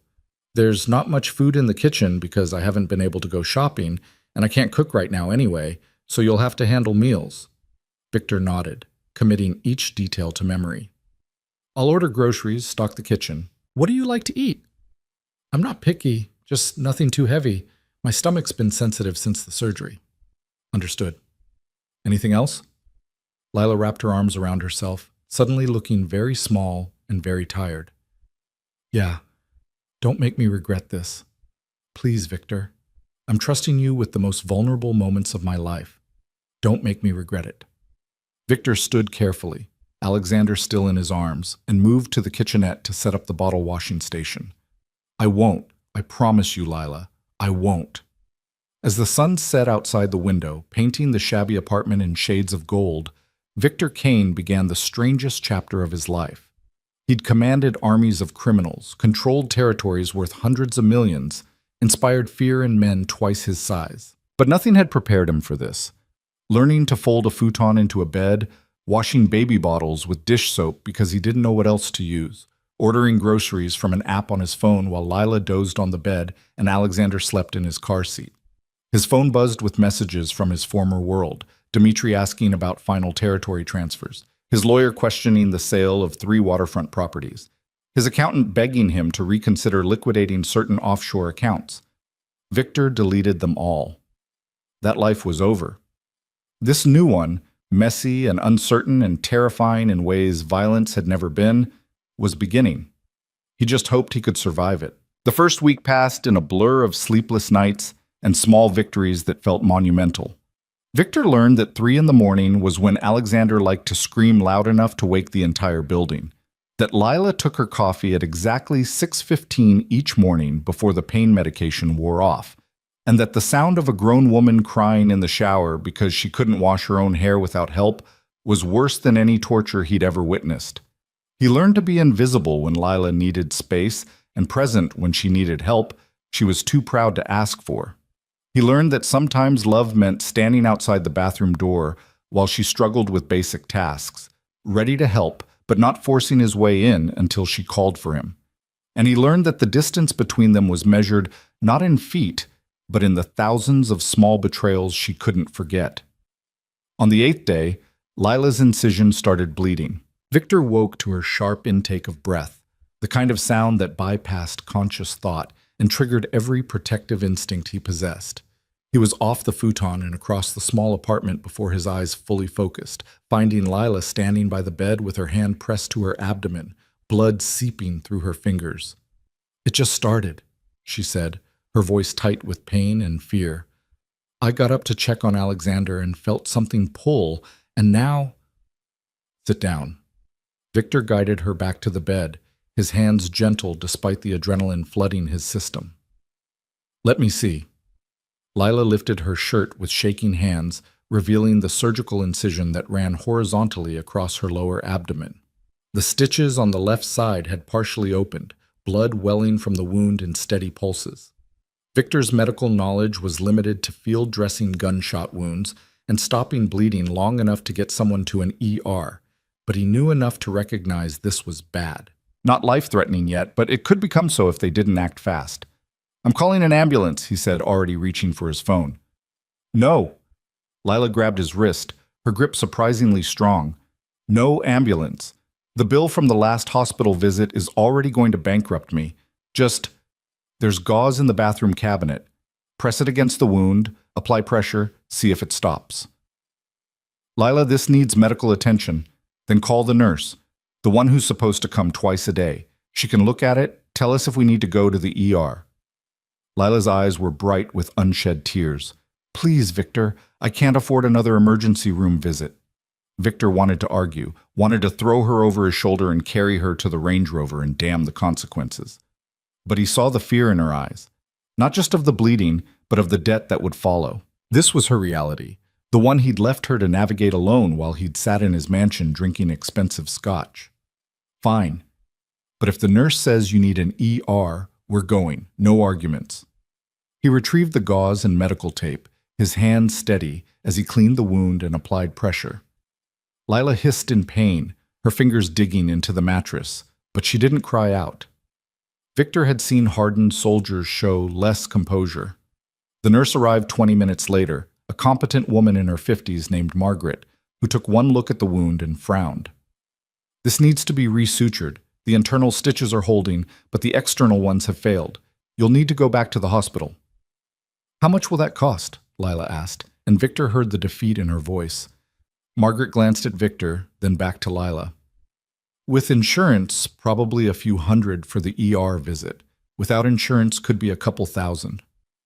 "I don't have insurance anymore. Lost it when I left my last job." Victor's jaw clenched. She'd left her job because of the pregnancy, because morning sickness had made her shifts impossible, because he'd thrown her out and she'd had to rebuild her entire life. Another consequence of his paranoia. "I'll pay for it," Victor said. "No, Lila, this isn't negotiable. You need medical care. I'm paying for it. End of discussion." "I'm not your charity case. You're the mother of my child and you're bleeding because your body went through trauma saving our son. This isn't charity. This is the bare minimum of what I owe you." Margaret cleared her throat. "I hate to interrupt, but we need to make a decision soon. The longer we wait, the higher the risk of infection." Lila closed her eyes, and Victor watched her do the terrible math of poverty, weighing her pride against her health, her independence against her survival. It made him sick. "Fine," she whispered, "but I'm paying you back. Every cent. I don't care how long it takes." Victor wanted to argue, wanted to tell her she didn't owe him anything, that he owed her more than he could ever repay. But he knew pride was all she had left, so he nodded. Okay, we'll work out a payment plan. The lie came easily. He'd set up a trust fund in Alexander's name, make sure Lila never worried about money again, and let her think she was paying him back while the payments went into an account for their son's future. But that was a problem for later. They left Alexander with Margaret, who agreed to stay with the baby while they went to the hospital. Victor drove faster than was safe, one eye on the road and one on Lila, who sat pale and silent in the passenger seat with a towel pressed to her abdomen. "I'm sorry," she said suddenly. Victor glanced at her. For what? For being difficult, for not just letting you help without making it a fight every time. I know you're trying, and I keep pushing you away. You have every right to push me away. I broke your trust. That doesn't get fixed in a week. Still, you've been good with Alexander, patient with me, and I haven't even said thank you. I don't need thanks, Lila. I need you to be okay. She was quiet for a moment. Why? Why do you need me to be okay? You could just pay for everything from a distance, hire people to take care of us. You don't have to be here, sleeping on a futon in a bad neighborhood, changing diapers and washing bottles. So why? Victor kept his eyes on the road, but his hands tightened on the wheel. Because paying for things is easy. Being present is hard. And I've spent my entire life taking the easy path when it came to people. I used money and fear and power to keep everyone at a distance. It worked perfectly until I met you. What was different about me? You saw me, not Victor Kane, the crime lord, or the villain in expensive suits. You saw the scared kid I'd been, the broken man I'd become, and you didn't run. You stayed, and you loved me anyway, and that terrified me more than any enemy I'd ever faced. Lila wiped at her eyes. I did love you. Past tense. I don't know what I feel now. That's fair. I'll take past tense over nothing. The ER was less chaotic than it had been during the storm, but still busy with the usual parade of late-night emergencies. Victor got Lila checked in, his credit card ready before the receptionist could even ask about payment. They were taken back within 15 minutes, a speed that Victor suspected had more to do with the amount he donated to the hospital than any actual triage priority. Dr. Reeves appeared as they were getting settled in an exam room, his eyebrows rising when he saw them. Mr. Kane, Miss Wynne, I thought we'd seen the last of you for at least a few weeks. The stitches failed, Victor said. Wound opened up, started bleeding. Your nurse said it needed to be resutured. Reeves examined the wound with gentle efficiency, his expression neutral. The internal sutures are holding fine, which is what really matters. But yes, we'll need to close the external incision again. It's not uncommon with C-sections, especially when patients are more active than they should be. He looked pointedly at Lila. Have you been following the activity restrictions? Lila's cheeks flushed. I had to pick up Alexander. He was crying, and Victor was in the shower, and I just lifted a 7-pound baby, which is exactly what I told you not to do for at least 2 weeks. Reeves's voice was kind but firm. Ms. Wynne, I understand you want to care for your son, but you can't do that if you tear yourself open and end up with a serious infection. You need to let Mr. Kane handle the heavy lifting, literally. I hate being helpless. You're not helpless. You're recovering from major surgery. There's a difference. Reeves made notes on his tablet. I'm going to resuture this, write you a prescription for stronger antibiotics, and I want you on strict bed rest for the next week. That means no lifting, no reaching, no doing anything more strenuous than walking to the bathroom. Understood? Lila nodded miserably, and Victor felt his heart crack at the defeat in her posture. The resuturing took 20 minutes, with Victor holding Lila's hand while she gritted her teeth against the pain. No anesthesia this time, just local numbing that didn't quite kill all sensation. Victor felt every tension in her grip, saw every wince she tried to hide, and added it to the growing list of pain he'd caused her. When it was done, Reeves gave them both a long look. Mr. Kane, a word outside? Victor followed the surgeon into the hallway, leaving Lila to rest on the exam table. Reeves crossed his arms, his expression serious. I'm going to be frank with you. Miss Wynne's recovery is complicated by stress. Physical stress from trying to do too much, yes. but also emotional stress. And while I appreciate that you're trying to help, your presence in her life is also a source of that stress. Victor's jaw tightened. Are you telling me to leave? I'm telling you that healing requires more than just physical care. She needs peace, stability, and the emotional space to process what happened to her. If you can provide that, then stay. But if being around you is making things worse, you need to seriously consider whether your help is actually helping. The words hit like a punch to the gut, mainly because they might be true. Victor had been so focused on proving he could change, on being present and useful, that he hadn't stopped to consider whether his presence was hurting more than helping.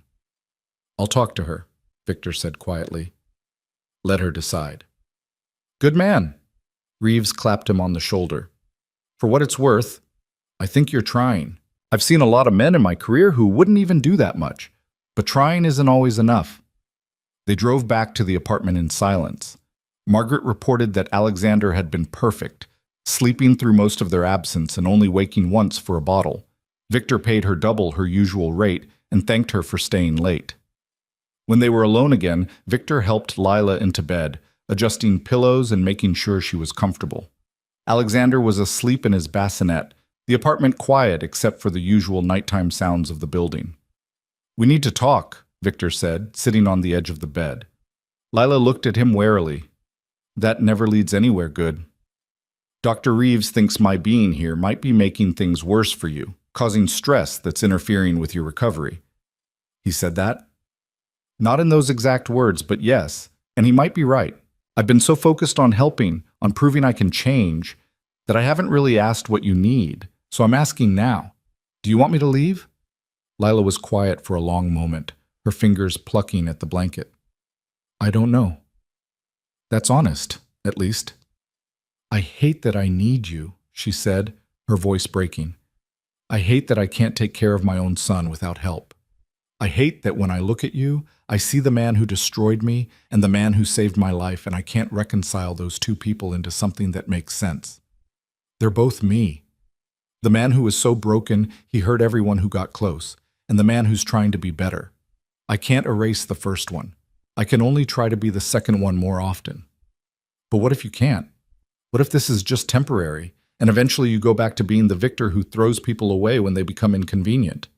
Victor looked at his hands, scarred and rough from a lifetime of violence.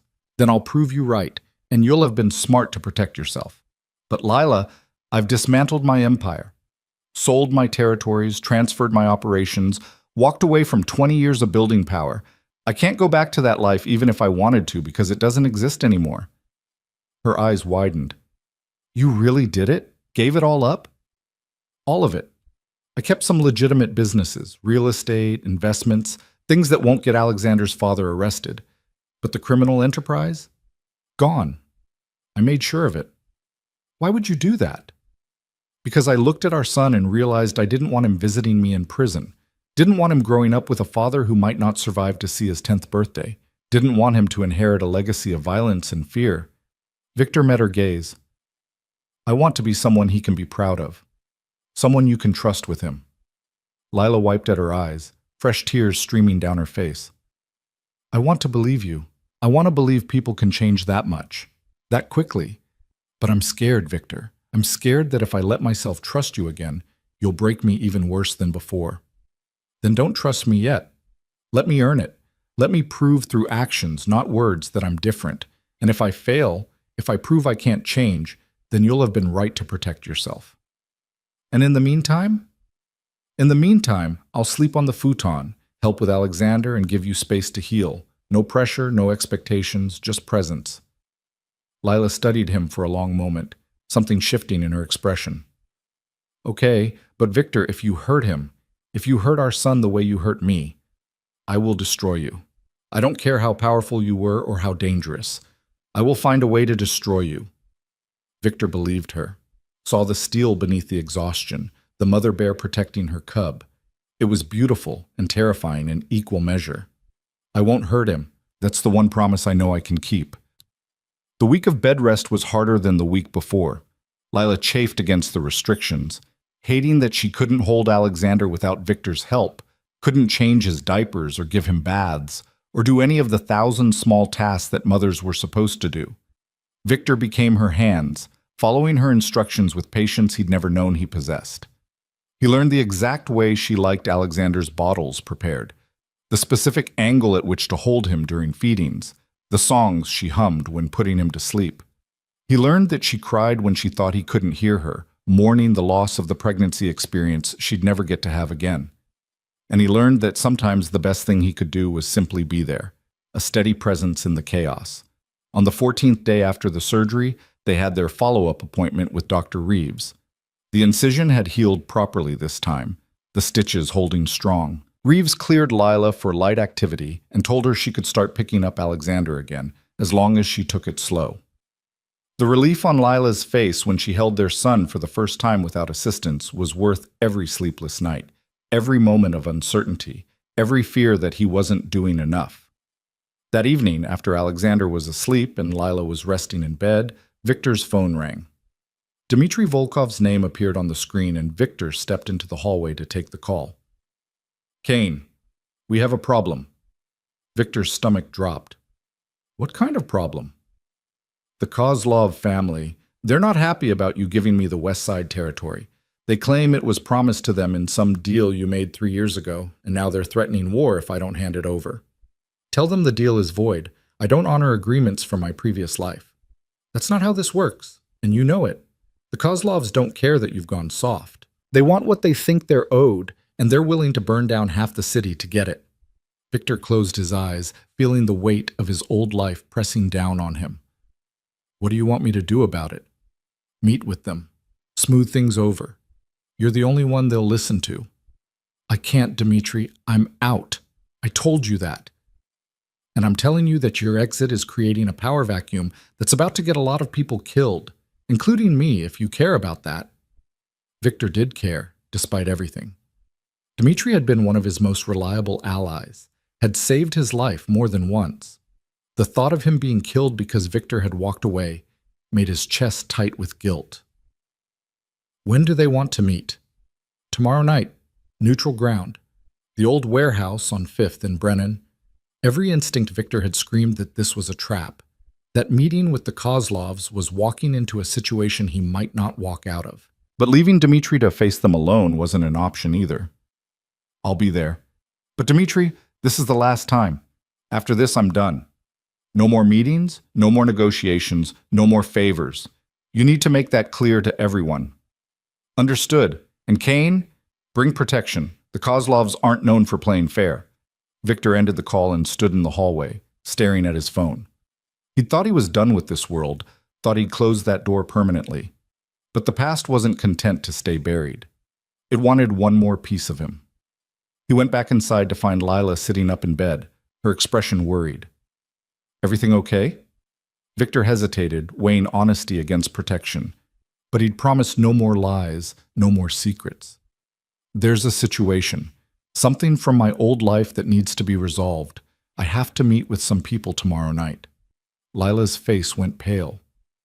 "What kind of meeting?" "The kind where I convince dangerous men not to start a war. It should be straightforward, but it might not be." Lila's voice was tight with fear. "Victor, you said you were done with that world." "I am, but my exit created problems that other people are now dealing with. I need to fix them." "No, you need to stay away. Let them handle their own problems. Lila, if I don't go, people will die. Good people who helped me, who trusted me. I can't just abandon them." "But you can abandon us?" The question was sharp, cutting. "What happens if you go to this meeting and don't come back? What happens to Alexander? To me?" Victor moved to the bed, kneeling beside it so they were eye level. "I will come back, I promise you. Don't make promises you can't keep." Lila was crying now, angry tears streaming down her face. "You don't know what will happen at this meeting. You can't guarantee you'll walk out alive." "No, I can't. But I can prepare, take precautions, make sure I can't do this again." Lila's voice broke completely. "I can't watch you walk into danger and wonder if you're coming back. I already did that for months when we were together, every time you left for business. Every time my phone rang at night, I thought it would be someone calling to tell me you were dead. I can't live like that anymore, Victor. I won't." Victor felt the truth of her words like a physical blow. He'd been so focused on fixing his past mistakes that he hadn't considered he might be creating new ones.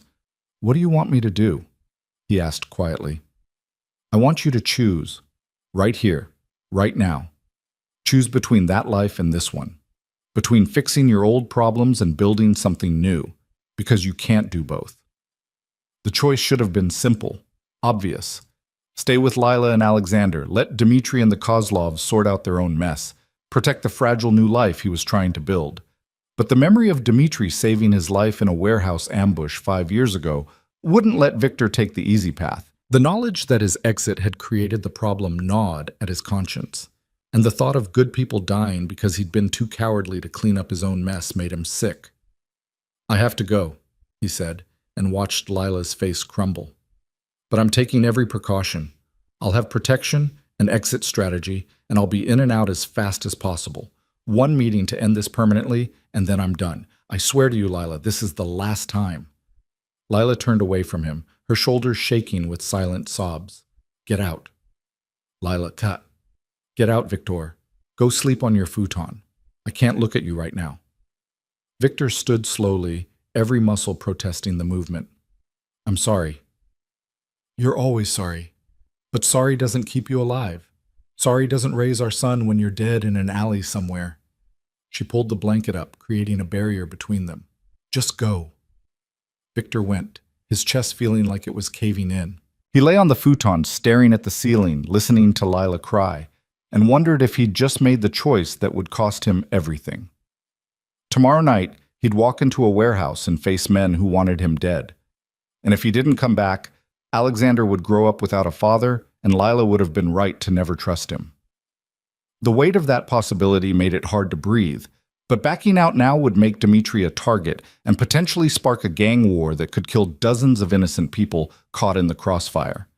Victor had created this mess by walking away without properly securing the transition of power. Now he had to fix it, even if fixing it cost him the future he was trying to build. He just hoped the cost wouldn't be his life. Victor didn't sleep. He lay on the futon, watching the shadows move across the ceiling, listening to Alexander's soft breathing from the bassinet and the occasional sound of Lila shifting in bed. Every creak of the building, every distant siren, felt like a countdown to the meeting that could end everything. At 5 a.m, he gave up pretending and sat up. Through the dim pre-dawn light, he could see Lila was awake too, staring at the wall with her back to him. Neither of them spoke. What was left to say that hadn't already been said? Victor made coffee, the ritual giving his hand something to do. He poured 2 cups, added cream and sugar to Lila's the way she liked it, and set it on the nightstand beside her bed. She didn't acknowledge it, but after a moment her hand reached out and pulled the cup closer. Small victories. Alexander woke at 6, hungry and vocal about it. Victor prepared a bottle and lifted the baby from the bassinet, settling into the chair by the window to feed him. The sunrise painted the shabby apartment in shades of gold and pink, transforming it into something almost beautiful. "Hey, little man," Victor whispered, watching Alexander's eyes drift closed as he fed. "Your dad is about to do something incredibly stupid. Your mother knows it's stupid. I know it's stupid. But sometimes you have to be stupid to protect the people you care about." Alexander made a small sound around the bottle, unimpressed by Victor's justifications. "You're right. That's a terrible excuse." Victor adjusted his hold, supporting the baby's head carefully. "The truth is, I made a mess walking away from my old life, and now I have to clean it up. One last time. Then I'm done, I promise. I'll be here for every bottle, every diaper, every moment of your life. I'll teach you to ride a bike and throw a baseball and all the normal father things I never thought I'd get to do." "You're making promises again." Lila's voice was rough from crying. "Promises you might not be able to keep." Victor looked over at her. She'd sat up in bed, her dark hair tangled around her shoulders, her eyes red and swollen. She looked exhausted and beautiful and so achingly vulnerable that Victor's chest hurt. "I know," he said simply, "but I have to believe I'll keep them. The alternative is too terrible to consider." Lila was quiet for a long moment, watching him feed Alexander. "What time is the meeting?" 8 tonight. Neutral ground. Witnesses present. It should be straightforward." "Should be? But might not be. Might not be, Victor agreed, which is why I've made arrangements. If something happens to me, there's a trust fund for Alexander, enough to make sure you never have to worry about money, that he can go to any college he wants, that you're both protected and provided for. I don't want your money, Victor. I want you to not go. I know, but I can't not go, so the money is the best I can offer. Lila climbed out of bed carefully, moving to sit on the futon beside his chair. She was close enough that Victor could smell her shampoo, see the freckles across her nose that he'd once kissed one by one. Tell me honestly, she said quietly. What are the chances you don't come back? Victor had never lied to her about his work, and he wasn't going to start now. 30%, maybe 40%. The Kozlovs are unpredictable, and even with protection, there are too many variables. Lila's breath hitched, but she didn't cry. Those are terrible odds. I've survived worse. That doesn't make me feel better. Victor finished feeding Alexander and lifted the baby to his shoulder for burping. The small weight against his chest felt like an anchor, grounding him to this moment, this life he was risking by going to the meeting. Lila, if I don't come back, don't! Please don't say it. I have to. If I don't come back, I need you to know that these last 2 weeks have been the best of my life. Not the empire I built, not the power I had, but learning to change a diaper and watching you heal and holding our son. That's what mattered. That's what I wish I'd realized 6 months ago. Lila was crying silently now, tears streaming down her face. You can't say things like that and then walk into danger. It's not fair. Nothing about this is fair, but it's necessary. Why? Why is it necessary? Let them fight their war. Let Dmitri handle his own problems. Why does it have to be you? Victor stood, pacing with Alexander against his shoulder. Because I created this situation. I walked away without securing a proper transition of power, and now the vacuum I left is about to get people killed. Good people who trusted me, who helped me, who don't deserve to die because I was too focused on my own redemption to think about the consequences. What about the consequences for us? For Alexander growing up without a father? For me raising him alone, always wondering if you could have made a different choice? The words hit like bullets, each one finding its mark. Victor stopped pacing, looking down at Alexander's sleeping face. His son, the tiny person who deserved a father who made good choices, who put his family first, who didn't walk into warehouses with a 40% chance of not walking back out. You're right, Victor said quietly. You're absolutely right. Going to this meeting is selfish. It's me trying to fix my old mistakes at the expense of my new responsibilities. It's choosing the past over the future. Hope flickered across Lila's face. So you're not going? Victor closed his eyes, the weight of the decision crushing. I don't know. I honestly don't know what the right choice is. The right choice is staying here, with us, alive. And if people die because I stayed, if Dmitri gets killed because I wasn't there to negotiate peace, how do I live with that? The same way you'd expect me to live with you dying in that warehouse. You find a way because the alternative is giving up. Victor opened his eyes, looking at Lila. Really looking at her, seeing not just the woman he'd hurt, but the mother fiercely protecting her child, the survivor who'd rebuilt her life from nothing, the person who'd somehow found the strength to let him back in despite every reason not to. What would you do?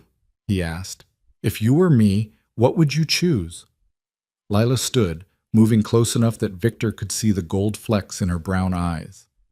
I would choose the people who need me now over the people who needed me then. I would choose my son's future over my past mistakes. I would choose love over loyalty to a world that was never going to love me back. That simple, and that hard. She reached out, touching Alexander's tiny hand where it rested against Victor's shoulder. You've spent 2 weeks proving you can change.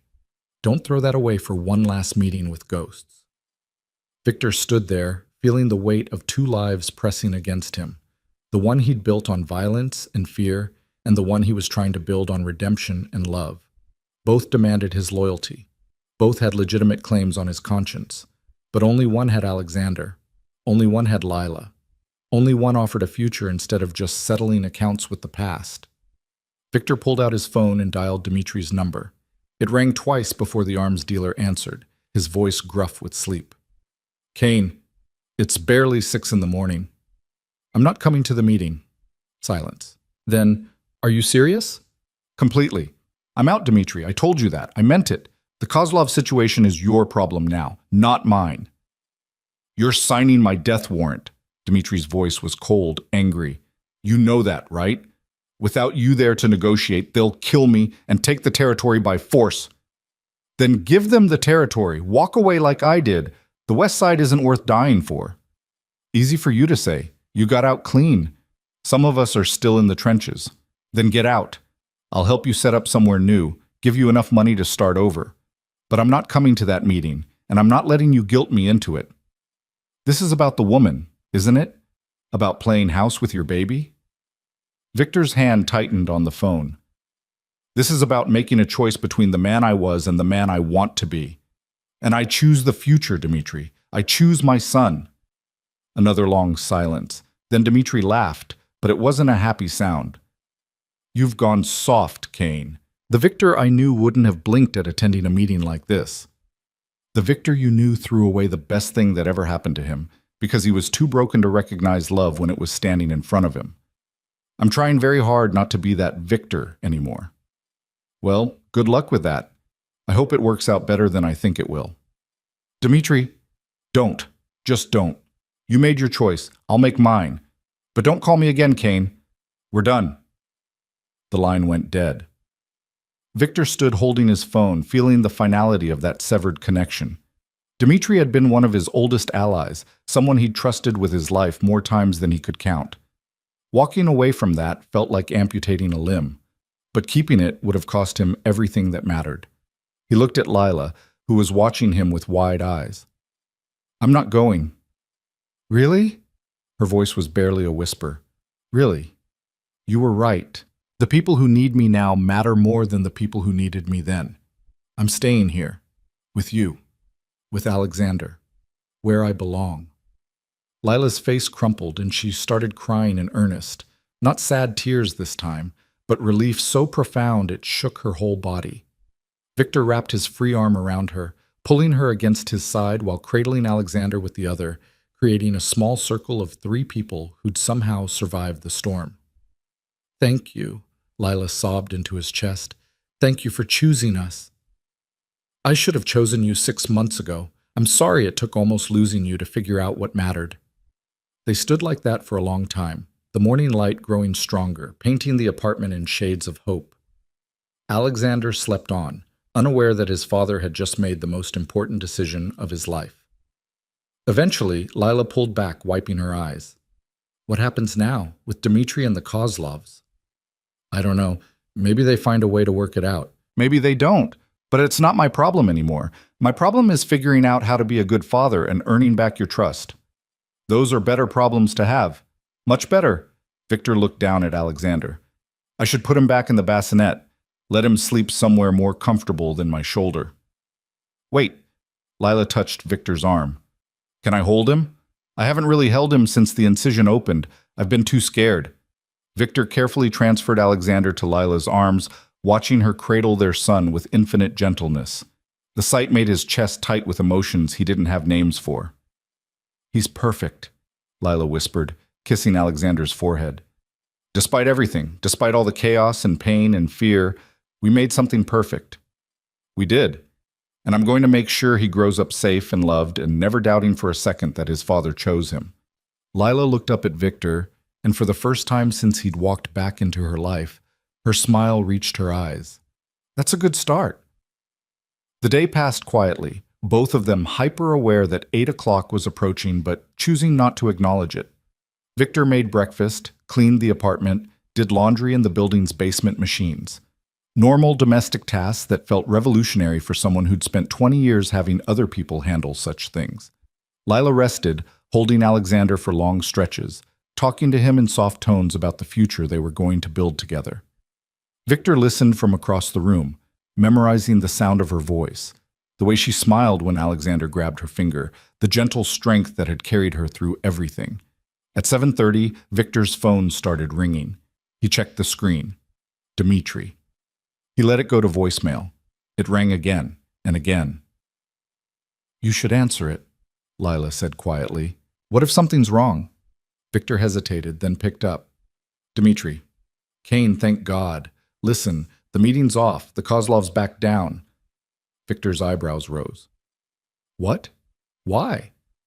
Because I told them you weren't coming, and if they wanted war, they'd have to go through me. Turns out they weren't as eager to fight when they didn't have you as leverage. They took the territory we offered and backed off. That's it? It's resolved. It's resolved. Peacefully, even. Who knew? Dmitri laughed, and this time it sounded genuine. I'm sorry about this morning, Kane. I was angry, scared, and I took it out on you. You were right to choose your family. I appreciate that. And Dmitri? The offer stands. If you want help getting out, setting up somewhere clean, I'll make it happen. I might take you up on that. This life is getting old, and I'm tired of watching my back every second.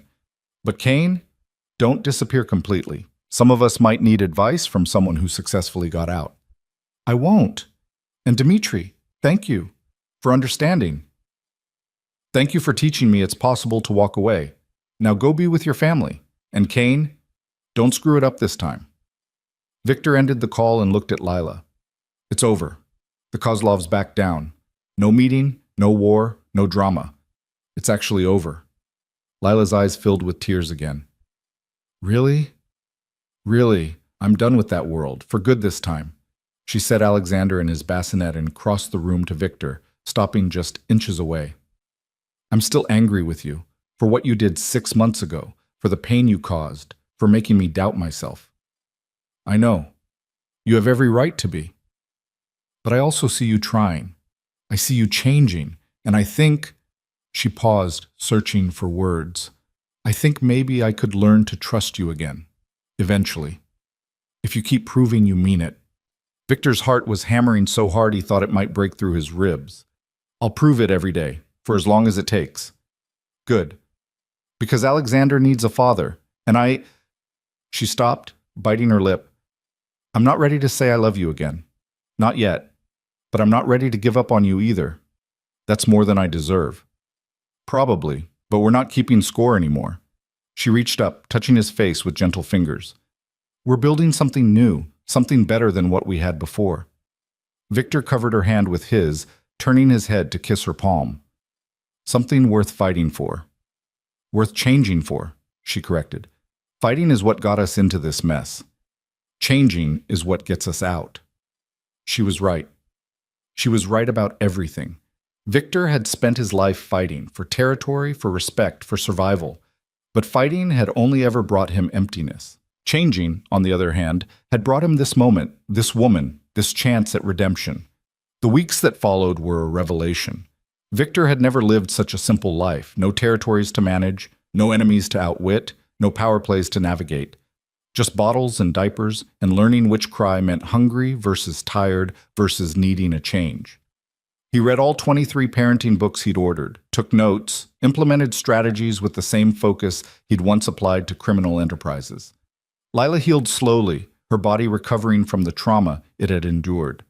Victor was there for every step, every small victory, every setback.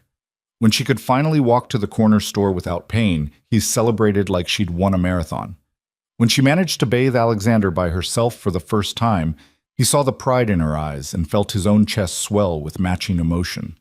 He also started looking for a new place to live. The apartment was too small, too unsafe, too temporary for what they were building. He searched quietly at first, not wanting to pressure Lila, but eventually she noticed. "What are you doing?" she asked one evening, finding him scrolling through real estate listings on his phone. "Looking at houses. Nothing specific, just exploring options." "Houses?" Lila moved closer, looking at the screen. "Victor, I can't afford a house." "I know, but I can, and I was thinking, if you were comfortable with it, we could find something together, something safe, with a yard for Alexander to play in when he's older, good schools nearby, room for all of us." Lila was quiet for a long moment. "That sounds like we're a family." "Aren't we? Maybe not in the traditional sense, but we're raising a child together.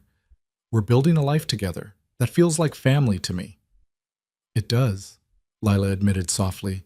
"But Victor, I need to know this is real.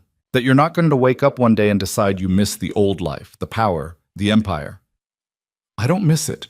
Not for a second. Do you know what I did today while you were napping? I changed 4 diapers, sang 12 rounds of a lullaby I found online, and watched a YouTube video on proper baby-wearing techniques so I could carry Alexander while doing dishes. That was my day. And it was better than any day I had building an empire. You watched a video on baby wearing? Lila's lips twitched. The technique is very specific. I wanted to make sure I was doing it right. Victor pulled up the video on his phone, showing her. See? The hip carry requires proper weight distribution to avoid back strain. Lila started laughing, really laughing, the sound filling the apartment with warmth. You're serious? You actually studied how to carry a baby? Of course I'm serious. This is important. She kissed him then, sudden and impulsive, her lips soft against his. Victor froze, afraid to move, afraid to break the moment. It was their first kiss since he'd walked back into her life, and it tasted like forgiveness and hope, and second chances all at once. When she pulled back, her eyes were bright. Okay, let's look at houses, together, as a family. They found a place 3 weeks later, a small 2-bedroom in a neighborhood that was safe and quiet, with a backyard big enough for a swing set and good schools within walking distance. It wasn't the mansion on the cliff, but Victor didn't want the mansion anymore. He wanted this, a normal house in a normal neighborhood where he could be a normal father. The day they moved in, Victor carried Alexander through the front door while Lila followed with her small collection of belongings. The house was mostly empty, furnished only with basics Victor had purchased, waiting for Lila to add her touches, her personality, her life to the walls. It's really ours? Lila asked, standing in the living room and turning in a slow circle. It's really ours. All 3 of us. That night, after Alexander was asleep in his new nursery and the boxes were mostly unpacked, Victor and Lila sat on the back porch watching the stars. It was quiet, peaceful, the kind of moment Victor had never imagined he'd have. I have something to tell you, Lila said, her voice nervous. Victor's stomach clenched. Okay? I've been thinking a lot about us, about what we are, what we're building, where this is going. And I think, she paused, taking a breath. I think I'm ready to say it again. I love you, Victor.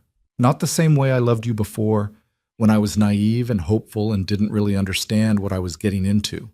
This is different. This is loving you with my eyes open, knowing your flaws, seeing your scars, and choosing you anyway.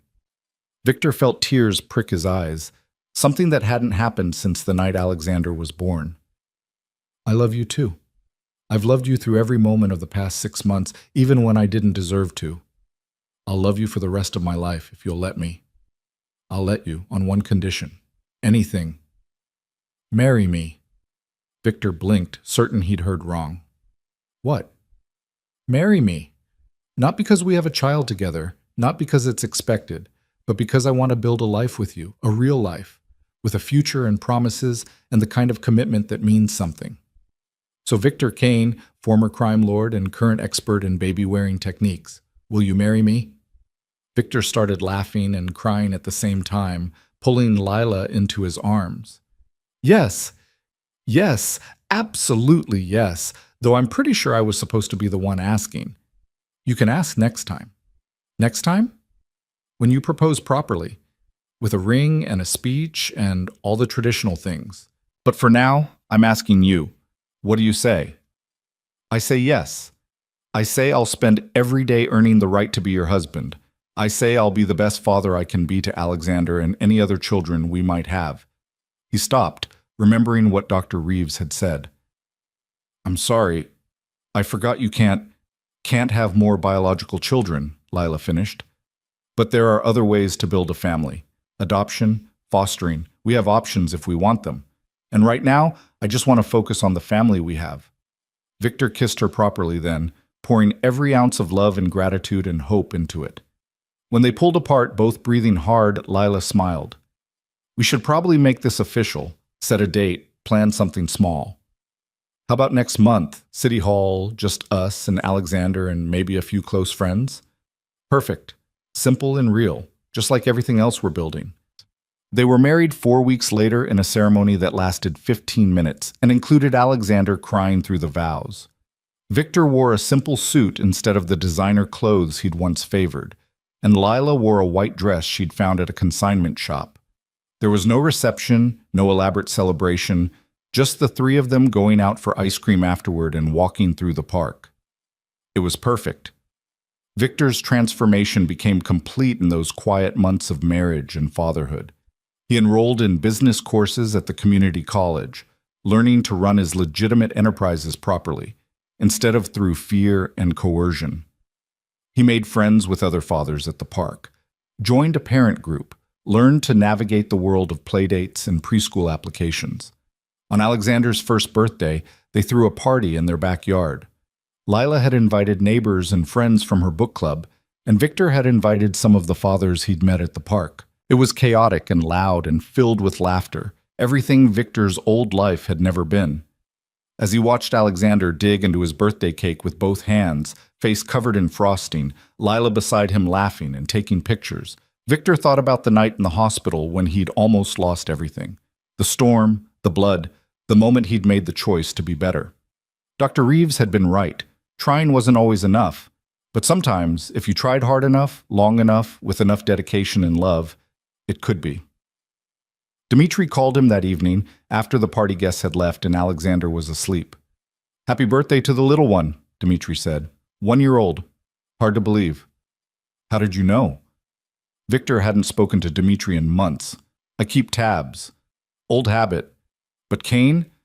I called for another reason. I'm getting out, following your lead, selling everything, going legitimate, maybe starting that motorcycle shop I always talked about." "That's great, Dmitri, really. Do you need help?" "Nah, I got it handled. But I wanted to say thank you for showing me it was possible, for proving that men like us can change if we want it badly enough. We're not defined by what we were, only by what we choose to become." Philosophical. Fatherhood's made you soft. Best kind of soft there is. They talked for a few more minutes, making plans to meet for coffee in a few weeks, two former criminals trying to navigate the strange world of normalcy.